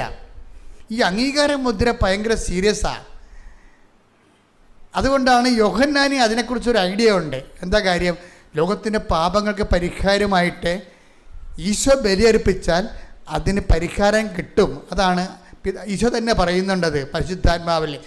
പിതാവ് ദൈവം എന്നിൽ അംഗീകാരം മുദ്ര. Take A word of God. യോഹന്നാൻ 6:27 നശ്വരമായ അപ്പത്തിനു വേണ്ടി അധ്വാനിക്കാതെ. ഇതാ വിഷയം നോക്കിയേ, നിത്യതയുമായി ബന്ധപ്പെട്ട വിഷയം വരണത്. നശ്വരമായ അപ്പത്തിനു വേണ്ടി അധ്വാനിക്കാതെ മനുഷ്യപുത്രൻ തരുന്ന നിത്യജീവന്റെ അനശ്വരമായ അപ്പത്തിനു വേണ്ടി അധ്വാനിക്കുവിൻ. എന്തെന്നാൽ പിതാവായ ദൈവം അവന്റെ മേൽ അംഗീകാര മുദ്ര വച്ചിരിക്കുന്നു. അനശ്വരമായ അപ്പത്തിനു വേണ്ടി, നിത്യതയ്ക്ക് വേണ്ടി അന്വേഷിക്കുന്നവന് ഈശോയാണ് അംഗീകാര മുദ്രയുള്ള ഒരേ ഒരു രക്ഷകൻ. ഇതറിയാവുന്നത് യോഹന്നാനെ ഇതിനെ കൃത്യമായിട്ട് അറിയാം. അതുകൊണ്ടാണ് പിതാവിൻ്റെ ഏകജാതൻ്റെ മഹത്വം എന്നൊക്കെ അദ്ദേഹം പറയും. പിതാവിനെ കണക്ട് ചെയ്താണ് പിന്നീട് ഈ യോഹന്നാനും പത്രോസുമാണ് ഇവരെ രണ്ടുപേരും മറുരൂപമലയിൽ ഉണ്ടായിരുന്ന ആൾക്കാരാണ്. രൂപാന്തരീകരണ സമയത്ത് ഉണ്ടായിരുന്നതാണ്. യോഹന്നാൻ 1:14 വായിച്ച്, വചനം മാംസമായി നമ്മുടെ ഇടയിൽ വസിച്ചു. അവന്റെ മഹത്വം നമ്മൾ ദർശിച്ചു. കൃപയും സത്യവും നിറഞ്ഞതും പിതാവിന്റെ ഏകജാതന്റേതുമായ മഹത്വം. അപ്പൊ ഈശോയുടെ മഹത്വത്തിന്റെ പേരില് വന്നിരിക്കുന്ന ഫീച്ചേഴ്സിൽ വ്യത്യാസമുണ്ട്. മഹത്വം പലതുണ്ട്. യോഹന്നാനി എപ്പോഴുള്ള കുഴപ്പം, എന്ത് പറഞ്ഞാലും സത്യവും മിഥ്യവും എന്ന് പറയും. I am the real bread, ഞാൻ ജീവൻ്റെ അപ്പം, യഥാർത്ഥ അപ്പമാകുന്നു, ഞാൻ യഥാർത്ഥ പാനീയമാകുന്നു. അപ്പം ഇങ്ങനെ എന്ത് പറഞ്ഞാലും ഈശോയെ സംബന്ധിച്ച് വരുമ്പോൾ ഈശോ റിയലും മറ്റുള്ളത് ഫാൾസുമായിട്ടേ പറയത്തുള്ളൂ. അത് യോഹന്നാൻ്റെ ക്രിസ്തു അനുഭവമാണ്. യോഹന്നാൻ ക്രിസ്തുവിൻ്റെ കൂടെ നടന്നപ്പോൾ മനസ്സിലായതാണ്, ക്രിസ്തുവിനെ കണ്ടെത്തി കഴിഞ്ഞാൽ പിന്നെ എല്ലാം ഫാൾസാണെന്ന് യോഹന്നാൻ പറയും. ഇത് ക്രിസ്തുവിനെ കണ്ടെത്തി കഴിഞ്ഞാൽ രക്ഷയുടെ കാര്യത്തിനാണ്. രക്ഷയുടെ കാര്യത്തിന് മഹത്വത്തിൽ എന്താ പറയണത്? അതിന് സത്യം എന്നുള്ള വാക്ക് എക്സ്ട്രാ ചേടി വെക്കും. Read it again. ശ്രുതികട ഹല്ലേലൂയ. വചനം മാംസമായി വചനം മാംസമായി നമ്മുടെ ഇടയിൽ വസിച്ചു. അവന്റെ മഹത്വം നമ്മൾ ദർശിച്ചു. കൃപയും സത്യവും നിറഞ്ഞതും പിതാവിന്റെ ഏകജാതന്റേതുമായ മഹത്വം. പിതാവിന്റെ ഏകജാതന്റെ മഹത്വം എന്ന് പറയുന്നത് എന്താണ്? കൃപയും സത്യവും നിറഞ്ഞതാണ്. അതുകൊണ്ടെന്ന് കഴിഞ്ഞാൽ ഈ കൃപയും സത്യവും നിറയാത്ത ബാക്കിയെല്ലാം ഫാൾസ് ആണെന്ന് യോഹന്നാൻ സ്റ്റേറ്റ് ചെയ്യുകയാണ്. ഇത് ഈ സ്റ്റേറ്റ്മെൻറ്റ് തന്നെയാണ് പത്രോസിൻ്റെ സ്റ്റേറ്റ്മെൻറ്റ്. എന്താ പത്രോസ് എന്ന് പറയും? പത്രോസ് പറയും യേശു മാത്രമാണ് സത്യമെന്ന് പറയും. എന്താ കാര്യം? അതാണ് മറ്റൊരുവൻ രക്ഷയില്ല. 4:12 എടുത്ത് നടപടി പുസ്തകം. ശ്രുതികട hallelujah. Hallelujah hallelujah hallelujah hallelujah hallelujah. യേശുവേ നന്ദി, യേശുവേ സ്തുതി. Hallelujah hallelujah hallelujah hallelujah. ആകാശത്തിന് കീഴെ മനുഷ്യരുടെ ഇടയിൽ നമുക്ക് രക്ഷയ്ക്കു വേണ്ടി മറ്റൊരു നാമവും നൽകപ്പെട്ടിട്ടില്ല. അപ്പം മറ്റൊരു നാമവും നൽകപ്പെട്ടിട്ടില്ല എന്നതിൻ്റെ കൂടെ വായിക്കണം. പിതാവായ ദൈവം എനിക്ക് അംഗീകാരം മുദ്ര ചാർത്തിയിരിക്കുന്നു. മറ്റൊരു നാമവും രക്ഷയ്ക്ക് വേണ്ടി നിത്യതയ്ക്ക് വേണ്ടി നൽകപ്പെട്ടില്ല എന്നതിൻ്റെ കൂടെ വായിക്കണം. പിതാവായ ദൈവത്തിൻ്റെ മഹത്വവും സത്യവും കൃപയും നിറഞ്ഞ മഹത്വം എന്ന്. അപ്പം സത്യവും കൃപയും നിറഞ്ഞ മഹത്വം യേശുക്രിസ്തുവിൻ്റെത് എന്നുള്ളത് എന്തിനുള്ളതാണ്? നിത്യതയ്ക്ക് വേണ്ടി നമുക്ക് നൽകിയിരിക്കുന്ന ദൈവത്തിൻ്റെ രക്ഷയുടെ നാമമാണ്. അതാണ് ശ്രീയേശു നാമം, രക്ഷയുടെ നാമം. ശ്രുതികട ഹല്ലേലൂയ.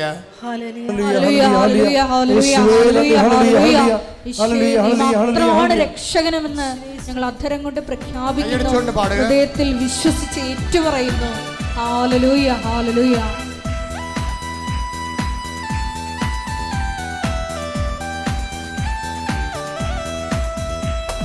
ശ്രീയേശുനാമം അതിശയനാമം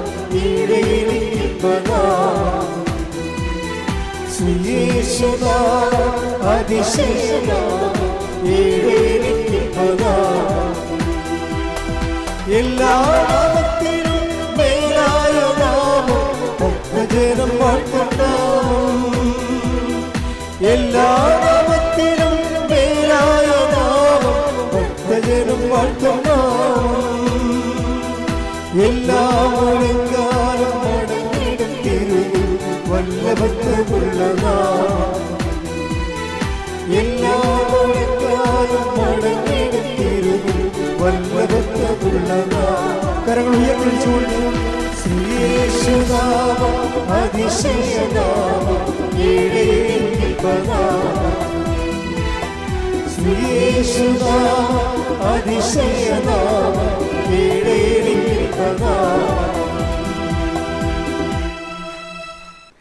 മറിയം കാനായിൽ കല്യാണത്തിൽ വെച്ച് ആവശ്യപ്പെട്ടത് എന്താണ്? പിതാവേ, അങ്ങയുടെ പുത്രനെ മഹത്വപ്പെടുത്തണമേ.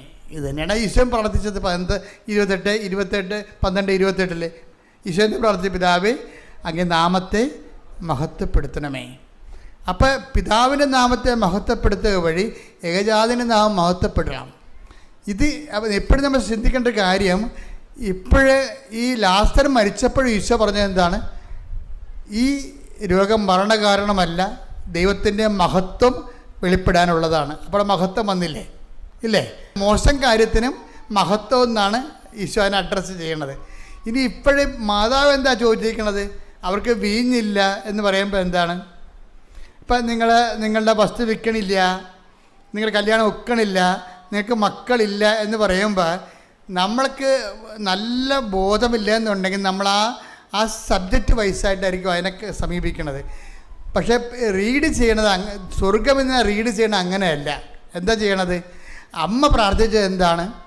പിതാവേ, ഈ ഒരു അടയാളം വഴി അങ്ങയുടെ മകൻ്റെ നാമത്തെ അങ്ങ് മഹത്വപ്പെടുത്തണമേ എന്നതാണ്. അപ്പം അങ്ങനെ മഹത്വപ്പെടുത്തണം ചോദിച്ചു കഴിഞ്ഞാൽ പിന്നെ ടൈം ഷോർട്ടനും ചെയ്യും. എന്താ കാര്യം? ഈശോയ്ക്ക് 12:28 ടൈം ഷോർട്ടൻ ചെയ്തില്ലേ? ഇതാ ഞാൻ മഹത്വപ്പെടുത്തുന്നു, ഇനിയും മഹത്വപ്പെടുത്തുന്ന പറഞ്ഞത് എന്താണ്? ആ മഹത്വപ്പെടുത്തുന്നത് ചോദിച്ചതുകൊണ്ടാണ്. മനസ്സിലായില്ലേ? എപ്പോഴും നമ്മൾ ശ്രദ്ധിക്കേണ്ട ഇതാണ്, നമ്മളുടെ ഓരോ വിഷയത്തിലും അതിൻ്റെ ബേസിക് എന്ന് പറയുന്നത് ദൈവത്തിൻ്റെ മഹത്വമായിരിക്കണം. പറഞ്ഞാൽ മനസ്സിലായില്ലേ? അല്ലാതെ നിങ്ങളുടെ ഇപ്പോൾ ആ ജോലി നിങ്ങൾ വിചാരിച്ച ജോലി കിട്ടിയില്ല, അപ്പോൾ നിങ്ങൾ ഇതിനോട് അളിഞ്ഞ മോന്ത്യമായിട്ട് പോയി ഇട്ട പാമ്പ് കിടക്കണ പോലെ കടല ചുരുണ്ടി കൂടി ഭക്ഷണം കഴിക്കത്തില്ല, ഇങ്ങനെയുള്ള അലവലാദികൾ വന്നിട്ട് ഉടമ്പടി എടുക്കേണ്ട ഒരു കാര്യമില്ല. ഉടമ്പടി ഇത്തിരി സബ്ലിമേറ്റ് ആയിട്ടുള്ള ആധ്യാത്മിക നിലവാരമുള്ള ആൾക്കാർക്കുള്ളതാണ്. കാര്യം അത് മഹത്വത്തിൻ്റെ പ്രാർത്ഥനയാണ്. അല്ലാതെ ഒരു ദിവസം നോക്കിയപ്പോൾ അന്ന് നമ്മൾ കുറേ പ്രാർത്ഥിച്ചതല്ലേ, നിലത്തിരി മാറി പച്ചത്തിരിയും കഴിഞ്ഞ് അപ്പോൾ ആൾക്കാർ ഈ മരുന്ന് കുടിക്കണ പോലെയാണേ. ഈ പണ്ട് ഔൺസ് കുപ്പി ഒന്നും സാധനം ഉണ്ടായിരുന്നില്ല. ഇപ്പോൾ ഔൺസ് കുപ്പി ഈ സർക്കാർ രാജ്യത്ത് ഇപ്പോൾ ഞാനും പണ്ട് പോയിട്ടുള്ള കുഞ്ഞുനാളിൽ സർക്കാർ രാജ്യത്ത് പോകുമ്പോൾ എല്ലാത്തിനും കൂടി അവർ ഒറ്റ കുപ്പി ഉണ്ടാക്കത്തുള്ളൂ അവിടെ. അത് കമ്പൗണ്ടറാണ് കൊടുക്കണം, കോമ്പൗണ്ട് ചെയ്ത് തന്നെ ആൾ. അയാൾ അവിടെ നിന്ന് ഇവിടുന്ന് പൊടിയൊക്കെ കുലുക്കിയിട്ട് നമ്മുടെ ഔൺസ് കുപ്പിയെ തരും. വീട്ടിൽ വന്ന് വെച്ചിട്ട് ഔൺസ് കുപ്പിയിൽ ഇങ്ങനെ കണക്കുണ്ടാവും, 1, 2, 3 ഔൺസ്, 2 ഔൺസ്, 3 ഔൺസ്. ഇപ്പം കുപ്പി അങ്ങനെ ഉണ്ടോയെന്ന് അറിയത്തില്ല. അപ്പോൾ എന്നിട്ടിത് കുടിക്കും. കുടിച്ചിട്ട് ഞാൻ തന്നെ ഓർക്കും, ഇത് പകുതി ആകുമ്പോൾ 2 ഔൺസ് കുടിച്ചിട്ടുണ്ട്, എന്നിട്ട് വയറ്റ് ക്ഷീണം മാറില്ല, ചുവ മാറിയില്ല. അപ്പം നമ്മളിതുപോലെ നീലത്തിരി ഒരെണ്ണം തീർന്ന്, പച്ചത്തിരി ഒരെണ്ണം തീർന്ന്. ഇത് മനസ്സിലായില്ലേ? ആൾക്കാർ കണക്കാക്കുന്ന രീതികൾ വരുന്ന അപകടകരമായൊരു ഉടമ്പടി സമീപനമുണ്ട് നിങ്ങളുടെ കയ്യിൽ. നിങ്ങൾ ദൈവത്തെ പച്ചത്തിരി നീലത്തിരി വെച്ച് അളന്ന് നോക്കുന്നു. അതിൻ്റെ ഒരു അപകടകരമായൊരവസ്ഥയാണ്. ഇന്നലെ ഈ വെള്ളിയാഴ്ച ഒരു സാക്ഷി ഇവിടെ പറഞ്ഞ് അവരുടെ സാക്ഷ്യം കേട്ടാൽ നമുക്കുണ്ടല്ലോ ഞെട്ടിപ്പോവും. അവർ പറഞ്ഞത് എൻ്റെ 15ാമത്തെ ഉടമ്പടി പുതുക്കലാണിത്. 15ാമത്തെ ഉടമ്പടി പുതുക്കേ. ഇപ്പം ഞാൻ ആ കണക്കൂട്ടി നോക്കിയപ്പോഴേ ഒരു 90 ദിവസം വേണമല്ലോ ഒരു ഉടമ്പടി പുതുക്കണമെങ്കിൽ. അത് 15 എന്ന് പറയുമ്പോൾ ഒരു 1500 ദിവസം ഇവർ സംഭവം പുതുക്കിയിരിക്കുകയാണ്. അവർ പറഞ്ഞു ഞാൻ എന്തുമാത്രം ആയിരക്കണക്കിന് പത്രമാണ് മേടിച്ചു കൊടുത്തിരിക്കണത്. ഇപ്പോഴും കൊടുക്കുമ്പോൾ ആവേശമാണ് അവർക്ക്. എന്നിട്ട് അവർ കുറേ സാക്ഷ്യം പറഞ്ഞിട്ടുണ്ട്. ഇപ്പോഴും എന്ന് വെച്ച് കഴിഞ്ഞാൽ ഈ 15ാമത്തെ ഉടമ്പടി പുതുക്കി നിൽക്കുമ്പോഴും 15 എന്ന് പറയുമ്പോൾ 4 കൊല്ലം 3.25 കൊല്ലമായി. 3.25 കൊല്ലം തുടർച്ചയായിട്ട് ഒരു ഉടമ്പടിയിലാണ്. എന്നിട്ട് ആ സാക്ഷ്യം പറയുമ്പോൾ അവർ പറയണത് അത്രയും കാര്യം അവർ പറയണത് ഞാൻ തന്നെ പറഞ്ഞു വിട്ട 1500 പേര് ഉടമ്പടി എടുത്തിട്ടുണ്ട് ഇവിടെ. ഞാൻ തന്നെ പറഞ്ഞു വിട്ട 1500 പേര് ഇവിടെ ഉടമ്പടി എടുത്തിട്ടുണ്ട്. നിങ്ങൾ കോമ്പറ്റ് ചെയ്യണത് നിങ്ങൾ ഈ ഔൺസ് കുപ്പി പോലെ നിലത്തിരുന്ന് തീർന്നല്ല, എന്നിട്ട് വിസ വന്നില്ല എന്നൊക്കെ നോക്കി ദൈവത്തിന് തിരികൊണ്ട് അളക്കണില്ലേ? ഈ പെരിച്ചാളികളെല്ലാം മനസ്സിലാക്കണം. നിങ്ങളുടെ കയ്യിലുള്ള നിങ്ങൾ കോമ്പറ്റ് ചെയ്യണത് ഭയങ്കര സിംഹങ്ങളുമായിട്ടാണ്. അതായത് 1500 പേരെ ഉടമ്പടി എടുപ്പിക്കുകയും അവിടെ ജീവിതത്തിലേക്ക് വിശ്വാസത്തെ വെളിച്ചം കടത്തിവിടുകയും ഇനിയും കർത്താവിന് വേണ്ടി ഒരംഗത്തിനൊരു ബാല്യമുണ്ടെന്നും പറഞ്ഞുകൊണ്ട് വീണ്ടും വന്ന് കർത്താവിൻ്റെ വേല ചെയ്യാൻ വേണ്ടി ആവശ്യത്തോടെ നിൽക്കുന്ന ആൾക്കാരുമായിട്ടാണ് നിങ്ങൾ ഈ തിരിവെച്ച് കർത്താവിനെ അളക്കുന്ന ആൾക്കാർ കോമ്പറ്റ് ചെയ്യണമെന്ന് ഓർത്തേക്കണം. ആദ്യം നിങ്ങൾ തീരുമാനിക്കുക, യേശുക്രിസ്തു 1ാം സ്ഥാനം കൊടുക്കുക, ബാക്കി ദൈവത്തിന് ഏൽപ്പിച്ച് കൊടുക്കുക. ബാക്കി എന്താണ്? ഇപ്പം നിങ്ങളെന്ത് പറ്റണമെന്ന് വെച്ചാൽ നിങ്ങൾ പറയുന്ന വിഷയത്തിന് ആണ് 1ാം സ്ഥാനം എപ്പോഴും നിങ്ങൾ കൊടുക്കണത്. അതുകൊണ്ടാണ് ഈ അബദ്ധം പറ്റുന്നത്. ദൈവത്തിന് അറിയാമത്. കാര്യം അത് നടന്നു കഴിഞ്ഞാൽ പിന്നെ ഇവരെ പൊടി മഷിയിട്ട് നോക്കിയാൽ കാണത്തില്ല. നിങ്ങൾ ആ ഉടമ്പടി വെച്ചിരിക്കുന്ന കാര്യം നടന്നാൽ പിന്നെ മഷിയിട്ട് നോക്കിയാൽ കാണത്തില്ല. അതുകൊണ്ട് അത് ദൈവത്തിന് അറിയാം. ഈ അഭ്യാസമുള്ള ആൾക്കാരുമായിട്ട് ഉടമ്പടി ആ ഫയല് പോലെ ദൈവം നോക്കത്തില്ല. എന്താ കാര്യം? ദൈവത്തിനറിയാം ഇത് വണ്ടി വിടാൻ വേണ്ടി വേണമെന്ന് നിൽക്കുകയാണെന്നറിയാം. സംഭവം നടന്നിട്ട് ഉടനെ അടുത്ത വണ്ടിക്ക് പോയി കഴിഞ്ഞപ്പോൾ ദൈവത്തിന് പോലും ഇവരെ കിട്ടത്തില്ല. പിന്നെ കാര്യം അവിടെ കഴിഞ്ഞകാല ഫയലെല്ലാം കർത്താവിൻ്റെ കയ്യിലുണ്ട്. നിങ്ങൾ എപ്പോഴും നിങ്ങളുടെ അപകടം പറഞ്ഞിരിക്കണം നിങ്ങളുടെ പഴയ ഫയലാണ് കുഴപ്പമുണ്ടാക്കിയിരിക്കണത്. ഞാനിപ്പോൾ ലക്ഷക്കണക്കിന് ആൾക്കാരുടെ ഉടമ്പടി കേട്ടിട്ട് ആൾക്കാരുടെ ഗ്രോത്ത് പരിശോധിച്ചുകൊണ്ട് നോക്കുമ്പോൾ നിങ്ങൾക്കെല്ലാം പറ്റിയിരിക്കണത്. അപ്പം നിങ്ങൾക്ക് രക്ഷപ്പെടാനുള്ള മാർഗ്ഗം വെച്ചാൽ ഈ പഴയ ഫയൽ കീറിയാൽ നല്ലതാണ്. അത് കത്തിച്ച് കളഞ്ഞാൽ നല്ലതായിരിക്കും. പഴയ ഫയലില്ലേ അവനാണ് ആദ്യം കത്തിക്കേണ്ടത്. എന്ന് വെച്ച് കഴിഞ്ഞാൽ നിങ്ങൾ ദൈവത്തിന് ഇതുപോലെ ഇപ്പോൾ ആൾക്കാരുടെ സാക്ഷ്യം എന്താ പറയണത്?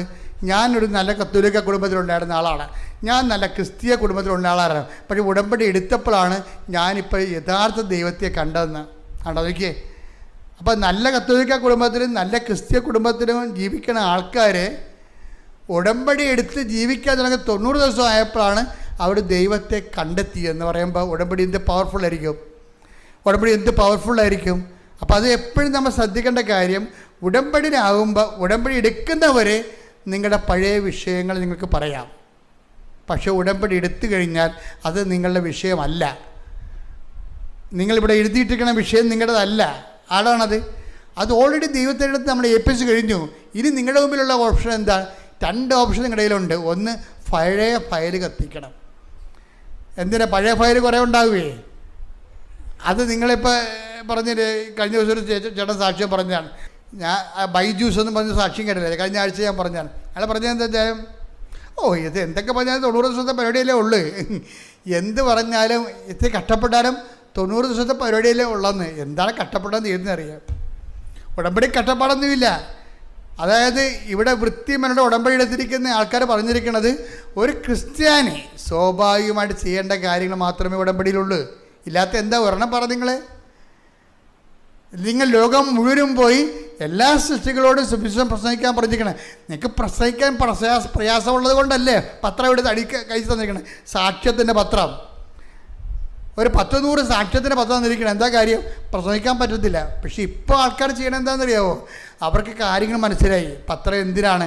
പത്രത്തെ ഉള്ളത് വിശദീകരിക്കും. അവരുടെ ജീവിതം തന്നെ അനുഭവങ്ങൾ പറഞ്ഞു കൊടുത്തിട്ടാണ് ആൾക്കാർ പറയണത്. എനിക്ക് തോന്നുന്നു, പലപ്പോഴും എനിക്ക് തോന്നി മറുനാടൻ മലയാളികളാണ് പലപ്പോഴും ഉടമ്പടിയിൽ ഒരു 10 പോയിൻ്റ് കൂടെ നിൽക്കണേ. ഞാൻ ഓരോ രാജ്യങ്ങളിലൊക്കെ ചെല്ലുമ്പോൾ എനിക്ക് മനസ്സിലാകണതാണ്. അവിടെ കാര്യം അവരെല്ലാവരും തന്നെ അഖണ്ഡ ജപമാല ഉപയോഗിക്കുന്നവരാണ്. 1000 മണി അഖണ്ഡ ജപമാല ഉപയോഗിക്കുന്നവരാണ്. അതിൽ മുടങ്ങാതെ വരുന്നവരാണ്. അതുപോലെ മാതാവിൻ്റെ എല്ലാ ദിവസവും അതുപോലെ തന്നെ ആചരിച്ചു പോകുന്ന കൂട്ടായ്മകൾ നമുക്ക് മിക്ക രാജ്യങ്ങളും പല രാജ്യങ്ങളും ഉണ്ട്. ഞാൻ പിന്നെ അതിനെ ബൂസ്റ്റ് ചെയ്യാത്തതിൻ്റെ കാരണം, എന്നോടത് ബൂസ്റ്റ് ചെയ്യാൻ കർത്താവ് അത് പ്രധാനപ്പെട്ട കാര്യം മിനിസ്ട്രിയായിട്ട് എടുക്കാൻ അമ്മ പറഞ്ഞിട്ടില്ല. അതുകൊണ്ടാണ് ഞാൻ അധികം ബൂസ്റ്റ് ചെയ്യാത്തത്. വല്ലപ്പോഴൊക്കെ ഒന്ന് യൂറോപ്പിൽ പോയി ഒരു ധ്യാനം എടുക്കുക എന്നല്ലാതെ ആ സ്ഥിരം പരിപാടി എടുത്തിട്ടില്ല. അതെടുക്കാൻ തന്നെ കാരണം തന്നെ ഈ ശുശ്രൂഷകൾ ഇവിടെ നടക്കേണ്ടതാണ്. പകുതി മുക്കാലും അമ്മ പ്രത്യക്ഷപ്പെട്ട ഇടം ഇതല്ലേ. അപ്പം അതുകൊണ്ട് തന്നെയാണ് ഈ പ്രത്യക്ഷീകരണത്തിനൊരു ആനുകൂല്യം നമുക്കുണ്ട്. അതുകൊണ്ടാണ് ഈ മറ്റുള്ളവർ ഇവിടെ നാട്ടിൽ വന്നിട്ട് ആദ്യം നെടുമ്പാശ്ശേരി വന്ന് ഇറങ്ങിയിട്ട് നേരെ ഇവിടെ പറയുന്ന കാര്യം എന്താ? ആ ഒരു പ്രത്യക്ഷീകരണത്തിൻ്റെ ഒരു ആനുകൂല്യമുണ്ട് ഇവിടെ. അപ്പം നമ്മൾ അമ്മയോട് ഒരു കാര്യം, അമ്മയുടെ മാധ്യസ്ഥ ചോദിക്കണത് എന്താണ്? അമ്മയുടെ പ്രത്യക്ഷീകരണത്തിൻ്റെ അടിസ്ഥാനത്തിലാണ് ചോദിക്കണത്. കാര്യം എന്താണ്? ഉടമ്പടി പോലും അമ്മയുടെ പ്രത്യക്ഷീകരണത്തിൻ്റെ അടിസ്ഥാനത്തിലാണ് നമുക്ക് തന്നിരിക്കുന്നത്. അമ്മയുടെ പ്രത്യക്ഷീകരണത്തിൻ്റെ അടിസ്ഥാനത്തിലാണ് ഉടമ്പടി തന്നിരിക്കുന്നത്. അല്ല കൃപാസനം ഉണ്ടായിട്ട് 30 കൊല്ലം കഴിഞ്ഞ് ഇതിൽ ഇത്രയും നാളായിട്ട് ഉടമ്പടി തന്നില്ല. 2016 ഉടമ്പടി തന്നത്. ആ 2015 ഉടമ്പടി തന്നത്. ആ പ്രത്യക്ഷീകരണത്തിൻ്റെ സ്ഥലത്ത് ഞാൻ മാതാവിനെ പ്രതിഷ്ഠിച്ച് കഴിഞ്ഞപ്പോൾ ധൂപം ചാർത്തിയിട്ട് പ്രത്യക്ഷീകരണ പ്രാർത്ഥന ചൊല്ലിക്കഴിഞ്ഞപ്പോഴാണ് 6 മാസത്തിൽ ഉടമ്പടി തന്നത്. അതൊക്കെ മുമ്പ് ഞാൻ ഇവിടെ ഇല്ലേ? അതൊക്കെ മുമ്പ് ഈ ബലിപീഠമില്ലേ? ഈ സ്ഥലമില്ലേ? എല്ലാം ഉണ്ട്. പക്ഷെ പ്രത്യക്ഷീകരണത്തിന് ഭയങ്കര പവറാണ്. അപ്പോൾ ദൈവം ആഗ്രഹിക്കുന്നുണ്ട് പ്രത്യക്ഷീകരണം ലോകം മുഴുവൻ ചർച്ച ചെയ്യപ്പെടാൻ വേണ്ടിയും ഔദ്യോഗികമായ സഭ ഏറ്റെടുക്കാൻ വേണ്ടിയും. അപ്പം നിങ്ങൾ പ്രാർത്ഥിക്കേണ്ടത് എന്തിനാണ്? മാതാവേ, പ്രത്യക്ഷീകരണത്തിനെ സഭ ഏറ്റെടുത്തുകൊണ്ട് ഞങ്ങളുടെ പ്രവർത്തനങ്ങൾ വഴി ദൈവപിതാവിൻ്റെ ഇഷ്ടം മഹത്വപ്പെടാൻ ഇടയാക്കണമേ എന്ന് പ്രാർത്ഥിച്ച്, കർത്താവേ പ്രത്യക്ഷീകരണത്തിന് എൻ്റെ ദൈവിക ലക്ഷ്യം സഭ ഏറ്റെടുത്തുകൊണ്ട് ഞങ്ങളുടെ പ്രവർത്തനങ്ങൾ വഴി ദൈവപിതാവിന്റെ തിരുമനസ് നിറവേറി പിതാവായ ദൈവവും ഏകജാതനും മഹത്വപ്പെടാൻ വേണ്ടി കാനായിലെ കുടുംബത്തിൽ നിൽക്കുന്നതുപോലെ ദൈവമഹത്വത്തിന്റെ മധ്യസ്ഥയായി പരിശുദ്ധ അമ്മയെ നീ അടയാളപ്പെടുത്തിയതുപോലെ അൾത്താറയിലെ പ്രത്യക്ഷപ്പെട്ട അമ്മയുടെ പ്രത്യക്ഷീകരണത്തിന്റെ അടിസ്ഥാന അടിസ്ഥാനത്തിലെ കർത്താവേ, ഉടമ്പടി ചെയ്തിട്ടുള്ള മക്കൾക്ക് എല്ലാ അടയാളം ലഭിച്ചുകൊണ്ട് ദൈവനാമത്തെ മഹത്വപ്പെടുത്തണമേ. മഹത്വം മഹത്വം. ഞങ്ങളുടെ ആലയത്തെ വീണ്ടും വീണ്ടും വിശുദ്ധീകരിക്കണമേ, മഹത്വപ്പെടുത്തണമേ. Hallelujah hallelujah.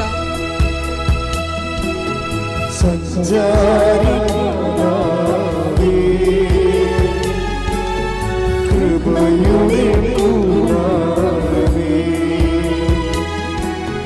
സന്താനപീഠകമേ, കൃപാസനത്തിൻ്റെ അമ്മേ, സഞ്ചാരിമാനവേ,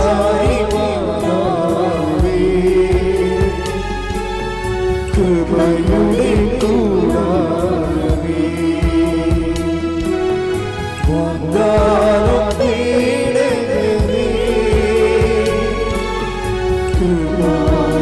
കൃപാസനത്തിൻ്റെ അമ്മേ. ഇപ്പോഴേ കിട്ടിയിരിക്കുന്ന പുതിയ വെളിപാടില്ലേ, എന്താ സംഭവം? മറിയം മഹത്വത്തിൻ്റെ മാധ്യസ്ഥ. ഇന്ന് നാളെ ഞാൻ രാവിലെയും ഈ വിഷയമാണ് സംസാരിക്കുന്നത്. മറിയം മഹത്വത്തിൻ്റെ മാധ്യസ്ഥ. നമ്മൾ ദൈവത്തോട് ചോദിക്കേണ്ടത്, നമ്മുടെ കാലാവസ്ഥ അനുകൂലമായാലും ജീവിത കാലാവസ്ഥ പ്രതികൂലമായാലും നമ്മൾ വിജയിച്ചാലും തോറ്റാലും ദൈവത്തോട് പറയണത് എന്താണ്? അങ്ങയുടെ നാമത്തെ മഹത്വപ്പെടുത്തണമേ. മനസ്സിലായില്ലേ? അപ്പോഴെന്താണ് ഈ കനായിലെ കല്യാണത്തിൽ ദൈവം ആ പ്രാർത്ഥന ഏറ്റെടുക്കാൻ കാരണം എന്താണ്? മാതാവിൻ്റെ പ്രാർത്ഥനയാണ്. മാതാവ് എന്താ പ്രാർത്ഥിച്ചത്? അവർക്ക് വീഞ്ഞില്ലെന്ന് പറഞ്ഞതല്ല, എനിക്ക് നിനക്ക് എൻ്റെ സമയം ഇനി സമാഗതമായിട്ടില്ലല്ലോ എന്ന് പറഞ്ഞപ്പോഴേ പെട്ടെന്നൊരു സൈലൻസ് അവിടെ ഉണ്ട്, ഒരു ഗ്യാപ്പുണ്ട്. ആ ഗ്യാപ്പിൽ മറിയത്തിൻ്റെ പ്രാർത്ഥനയാണ്. എന്താണ്? ഇത് നടക്കത്തില്ലെന്ന് മനസ്സിലായില്ലേ? ഇത് എനിക്ക് നിനക്ക് എൻ്റെ സമയം ഇനി സമാഗതമായിട്ടില്ലല്ലോ എന്ന് പറഞ്ഞപ്പോഴേ സമയം സമാഗതമാകാൻ വേണ്ടി അമ്മയുടെ പ്രാർത്ഥനയുണ്ട്. എന്താണ്? അപ്പാ അങ്ങയുടെ പുത്രൻ്റെ നാമത്തെ മഹത്വപ്പെടുത്തണമേ. അപ്പോൾ അങ്ങനെ പ്രാർത്ഥിക്കുമ്പോൾ പെട്ടെന്നാണ് സമയം ചുരുക്കണേ. എന്താണ്? അത് 12:28 ഫോർമുല അനുസരിച്ചുകൊണ്ട് ഉടനെ സമയം ചുരുക്കും. എന്താണ്? ഇതാ ഞാൻ മഹത്വപ്പെടുത്തിയിരിക്കുന്നു, ഇനിയും മഹത്വപ്പെടുത്തും. അതുകൊണ്ടാണ് യോഹന്നാൻ പറയണത് യേശുവിൻ്റെ മഹത്വം. Take the word of God. ശ്രുതിക്കട്ടെ ഹല്ലേലൂയ. ആദ്യ അടയാളമാണെന്ന് പറയത്തില്ല. ശ്രുതിക്കട്ടെ ഹല്ലേലൂയ. യോഹന്നാൻ 2:11 യേശു തന്റെ മഹത്വം വെളിപ്പെടുത്തുന്നതിന് പ്രവർത്തിച്ച അടയാളങ്ങളുടെ ആരംഭമാണ് ഗലീലയിലെ കാനായിൽ ചെയ്ത ഈ അത്ഭുതം. അതായത് ഇത് അമ്മയുടെ പ്രാർത്ഥന ഇത് വരണത്. എനിക്ക് നിനക്ക് എൻ്റെ സമയം ഇനി സമാഗതമല്ല എന്നുള്ളത് ശാശ്വതമായ സത്യമാണ്. ആകാത്ത സമയം ആക്കിയെടുക്കുന്നതിന് വേണ്ടി അമ്മ ഉപയോഗിച്ച ഫോർമുല എന്താണ്? അപ്പാ അങ്ങയുടെ നാമത്തെ മഹത്വപ്പെടുത്തണമേ, അങ്ങ് പുത്രൻ്റെ നാമത്തെ മഹത്വപ്പെടുത്തണമേ. അപ്പം പെട്ടെന്നാണ് ഉത്തരം. എന്താണ്? ഞാൻ മഹത്വപ്പെടുത്തിയിരിക്കുന്നു, ഇനിയും മഹത്വപ്പെടുത്തും. അതാണ് പറയണത്. അത് ഒന്നിട്ട് വായിച്ച് ആദ്യത്തെ അടയാളം എന്നാണ്. അപ്പൊ ഇനിയും മഹത്വപ്പെടുത്തുന്ന അണ്ടർസ്റ്റുഡ് ആണ് എൻ്റെ അകത്ത്. വായിച്ചേ. യേശു തന്റെ മഹത്വം വെളിപ്പെടുത്തുന്നതിന് പ്രവർത്തിച്ച അടയാളങ്ങളുടെ ആരംഭമാണ്. അടയാളങ്ങളുടെ അത് ഇനിയും മഹത്വപ്പെടുന്നില്ലേ? 18 ഇതാ ഞാൻ മഹത്വപ്പെടുത്തിയിരിക്കുന്നു, ഇനിയും മഹത്വപ്പെടുത്തും.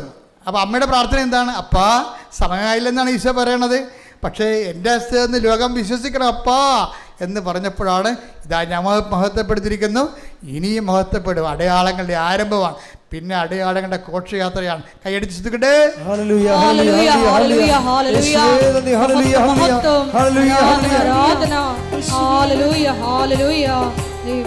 നന്ദി ഞങ്ങളിൽ വീഞ്ഞു തീരും മുൻപേ ഓടിയെത്തും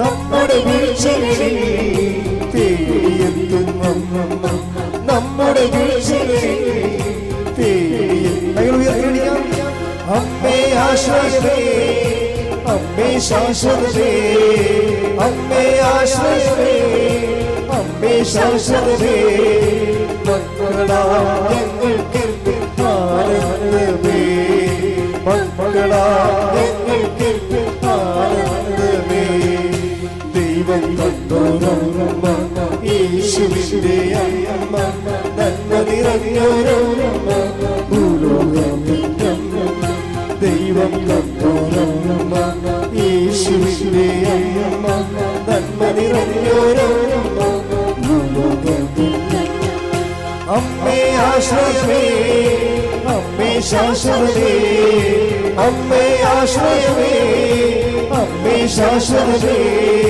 മക്കളാ ഞങ്ങൾക്ക് ആനന്ദമേ മക്കളാ ഞങ്ങൾക്ക് രണ്ട് കൈകൾ ഉയർത്തി സ്തുതിക്കട്ടെ. Hallelujah hallelujah. എല്ലാവരും ശക്തിയോടെ സ്തുതിക്കട്ടെ. ഹല്ലേലൂയ. യേശുവേ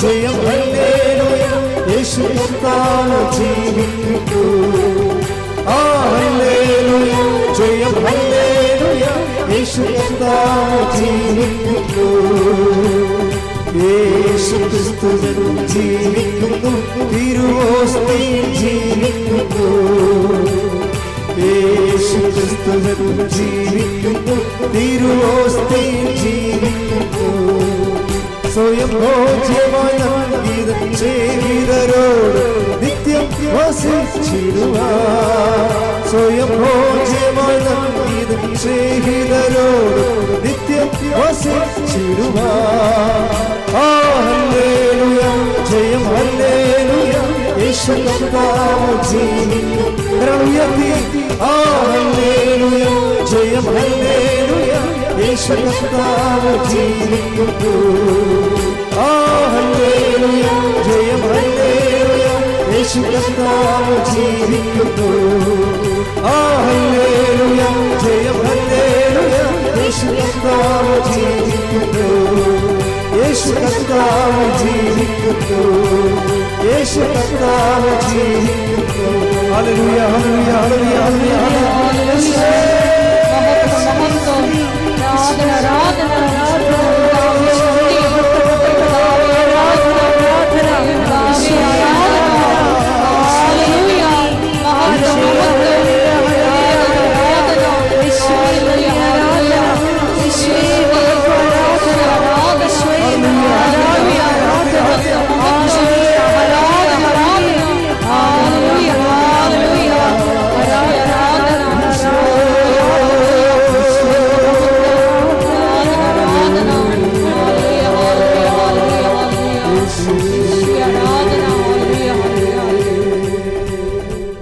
നമ്മൾ രോഗമുള്ളിടത്ത് വലുത് നമ്മുടെ കൈകൾ വെച്ച് പ്രാർത്ഥിക്കുന്ന സമയമാണ്. കർത്താവിൻ്റെ വചനങ്ങൾ കർത്താവ് പറഞ്ഞതിന് ശേഷമാണ് എപ്പോഴും രോഗികളെ കർത്താവ് സുഖപ്പെടുത്തി. ബൈബിൾ നോക്കിയാൽ മനസ്സിലാകും, എപ്പോഴെല്ലാം കർത്താവിൻ്റെ വചന പ്രഘോഷണം കഴിയുമ്പോഴാണ് കർത്താവ് രോഗികളെ സ്പർശിച്ച് പ്രാർത്ഥിക്കുന്നത്. അതുകൊണ്ടാണ് ഈ വചന പ്രഘോഷണം രോഗസൗഖ്യ പ്രാർത്ഥന ഒരുമിച്ച് പോകാൻ കാരണം. അത് നമ്മളാരും ഉണ്ടാക്കിയെടുത്തതല്ലത്, ബൈബിളിൽ അങ്ങനെയാണ് ഉള്ളത്. അതുകൊണ്ട് തന്നെ ആ വചനത്തെ വിശ്വസിക്കുന്ന എല്ലാവരെയും കർത്താവ് സുഖപ്പെടുത്തും. അതിന് പ്രത്യേകിച്ച് ഒരു പരിഗണനയുമില്ല.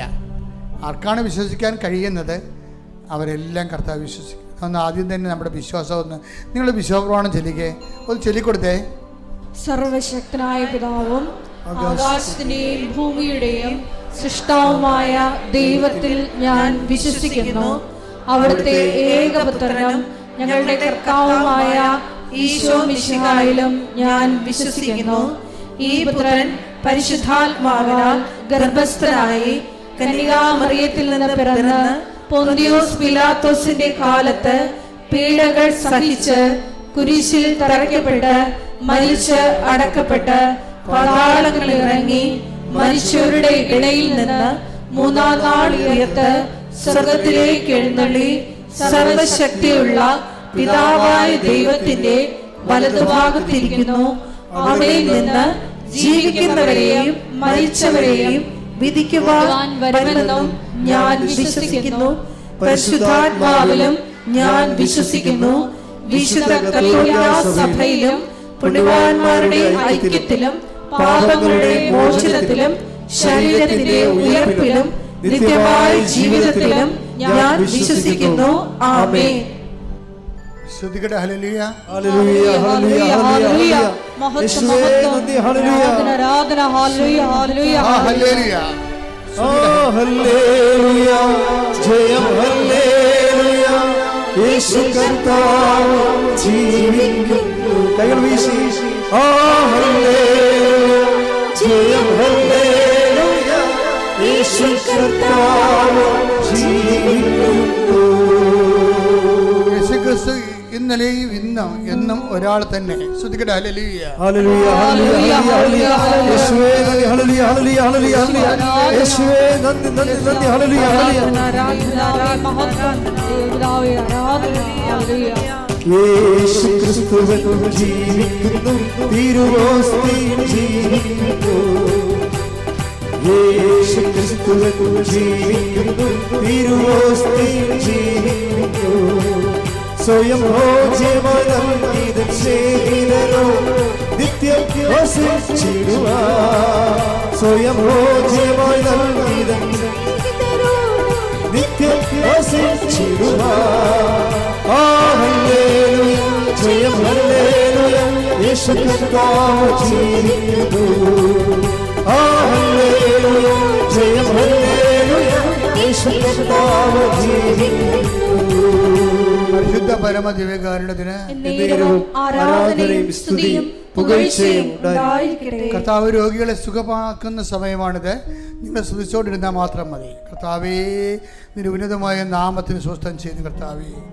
കർത്താവേ, നിന്റെ വിശുദ്ധ പൗരോഹിത്യത്തെ മഹത്വപ്പെടുത്തുന്ന പ്രാർത്ഥിക്കുന്നു കർത്താവേ. കർത്താവെ, സഭയിലുള്ള സാന്നിധ്യത്തെ പ്രകടമാക്കണമെന്ന് പ്രാർത്ഥിക്കുന്ന കർത്താവെ. കർത്താവിൻ്റെ തിരുമുറുവാടുന്ന വലതുകരം, അണിപ്പെടുതാറുന്ന അത്ഭുതകരം, ഉച്ചമുതൽ ഉള്ളംകാൽ വരെ കർത്താവെ ഓരോ മകൻ്റെ മേലും ഓരോ മകളുടെ മേലും വയ്ക്കണമെന്ന് പ്രാർത്ഥിക്കുന്നു. തീർത്ഥാടനത്തിൽ പ്രാർത്ഥിക്കുന്നവർ, ഓൺലൈനിൽ പ്രാർത്ഥിക്കുന്നവർ, എപ്പോൾ പ്രാർത്ഥിച്ചാലും ഈ പ്രാർത്ഥന അടിപ്പിണർ പോലെ വൈദ്യാഘാതം പോലെ ദൈവികമായ ശക്തിയാൽ അവർക്ക് കർത്താവിൻ്റെ വിശുദ്ധമായ രക്തം അവിടെ ഓരോ കോശങ്ങളിലും പെസുകളിലും ഞരമ്പുകളിലും ഉച്ചമുതൽ ഉള്ളംകാലം വരെ നിറയട്ടെന്ന് പ്രാർത്ഥിക്കുന്നു. യേശുവിൻ്റെ ഉന്നതമായ നാമത്തിൽ മാരക രോഗങ്ങൾ, തീരാവ്യാധികൾ, ജീവദുരിതങ്ങൾ, ജീവ തടസ്സങ്ങൾ യേശുവിൻ്റെ നാമത്തിൽ മാറിപ്പോകട്ടെ. ശ്രുതികട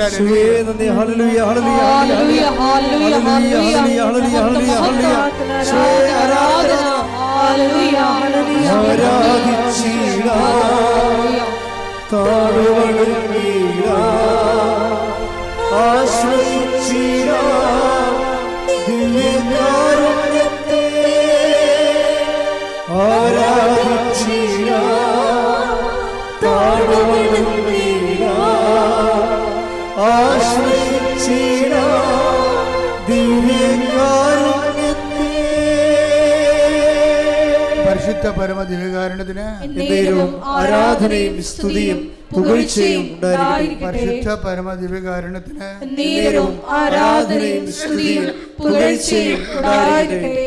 പരിശുദ്ധ പരമ ദിവ്യകാരുണ്യത്തിന് ആരാധനയും സ്തുതിയും പുകഴ്ചയും ഉണ്ടായിരിക്കട്ടെ. സ്തുതികട ഹല്ലേലൂയ.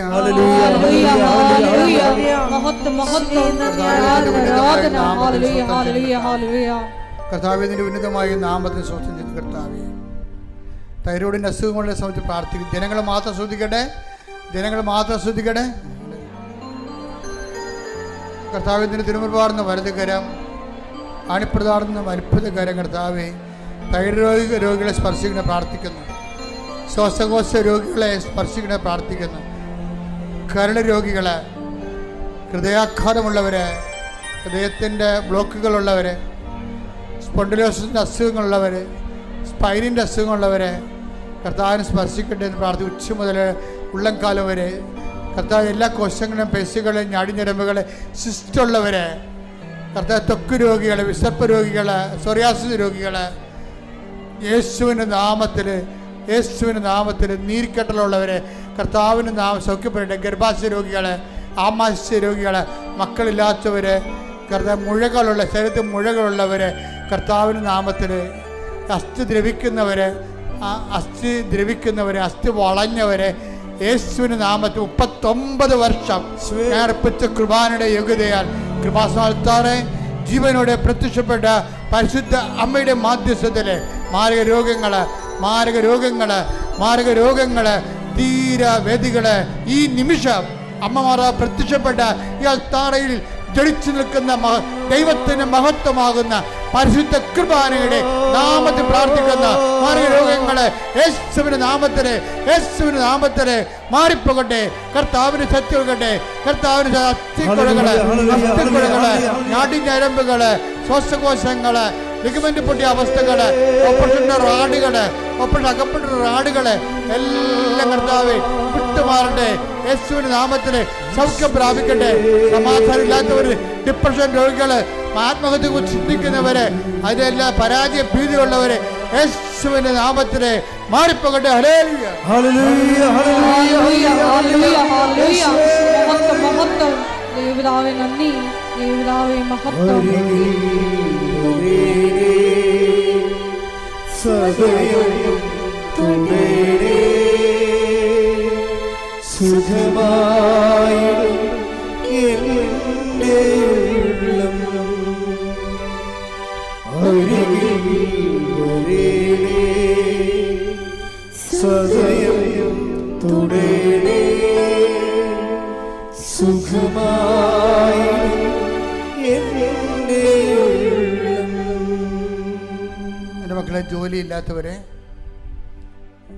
ജോലിക്ക് വേണ്ടി ശ്രമിച്ചുകൊണ്ട് അത് പലപ്പോഴും പരാജയപ്പെട്ടു പോയവരെ, ടെസ്റ്റിൽ തോറ്റുപോയവരെ, ഇൻ്റർവ്യൂ തോറ്റുപോയവരെ, പലതും കഴിഞ്ഞതിന് ശേഷം വിജയകരമായി തീർന്നിട്ടെങ്കിലും ജോലിക്ക് വേണ്ടിയുള്ള ലെറ്റർ കിട്ടാത്തവരെ, അവർക്ക് വേണ്ടി പ്രാർത്ഥിക്കുന്ന സമയമാണ്. വീടില്ലാത്തവരെ, വഴിയില്ലാത്തവരെ, വിദ്യാഭ്യാസ രേഖകൾ വിത്തുകളുടെയായി പോയവരെ,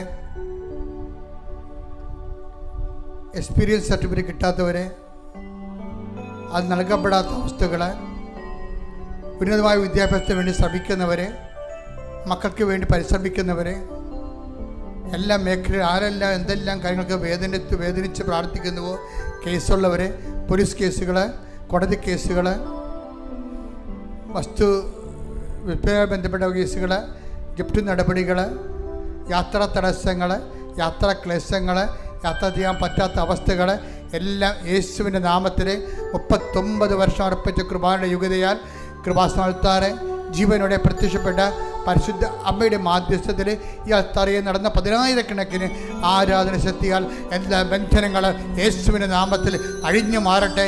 ശ്രുതികട ഹല്ലേലൂയ, ഹല്ലേലൂയ, ഹല്ലേലൂയ, ഹല്ലേലൂയ. യേശുവേ നന്ദി, ഹല്ലേലൂയ, ആരാധന, ഹല്ലേലൂയ, ഹല്ലേലൂയ. വരേണമേ എന്നിൽ നിറയണമേ, വരേണമേ സൗഖ്യം നൽകണമേ, വരേണമേ എന്നിൽ നിറയണമേ, വരേണമേ സൗഖ്യം നൽകണമേ. മുട്ടനിക്കുക. മൗനമായി പ്രാർത്ഥിക്കേണ്ട സമയമാണ് കേട്ടോ. അച്ഛൻ എന്തെങ്കിലും കാര്യങ്ങൾ ഉൾപ്പെടുത്തിയിട്ടില്ലെന്നുണ്ടെങ്കിൽ നിങ്ങൾക്ക് നിങ്ങളുടേതായിട്ടുള്ള പ്രാർത്ഥന മാതാവിൻ്റെ പ്രത്യക്ഷീകരണത്തിൻ്റെ അൾത്താരയിൽ ഈശോ ദിവ്യകുർബാന എഴുന്നള്ളി നിൽക്കുന്ന ദൈവികമായ ആരാധന നിമിഷങ്ങളിൽ നിങ്ങൾ മുട്ടുകുത്തി പ്രാർത്ഥിക്കുകയാണ്.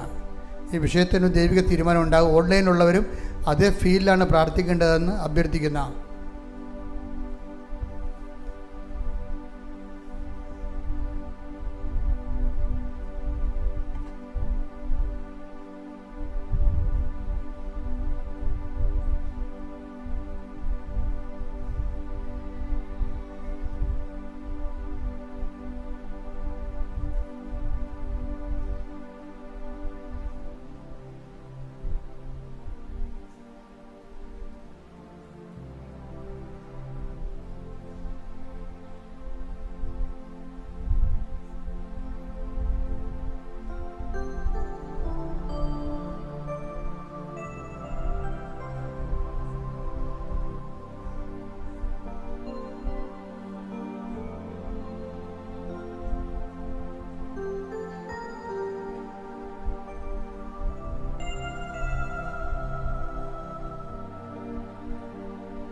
ഒരിക്കൽ കൂടി മരിയൻ ഉടമ്പടിയിൽ സമർപ്പിച്ചിരിക്കുന്ന എല്ലാ വിഷയങ്ങളും ദൈവമാതാവിൻ്റെ മധ്യസ്ഥതയിൽ ദിവ്യകാരുണ്യ സന്നിധിയിൽ സമർപ്പിച്ച് നമുക്ക് ഒരു നിമിഷം മൗനമായിട്ട് പ്രാർത്ഥിക്കാം.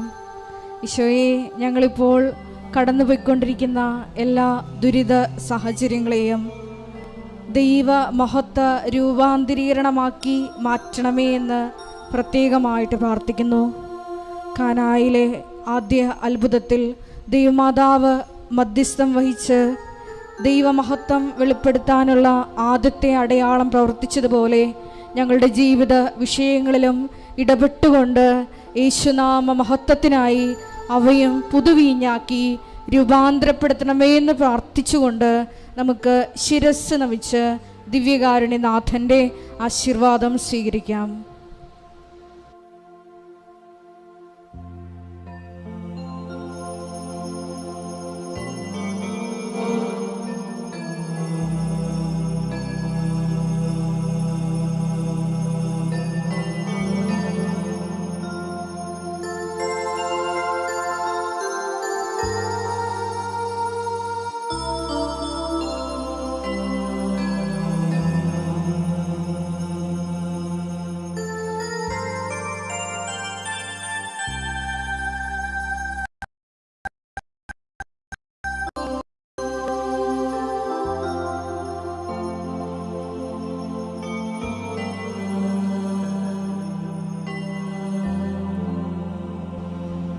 പരിശുദ്ധ പരമ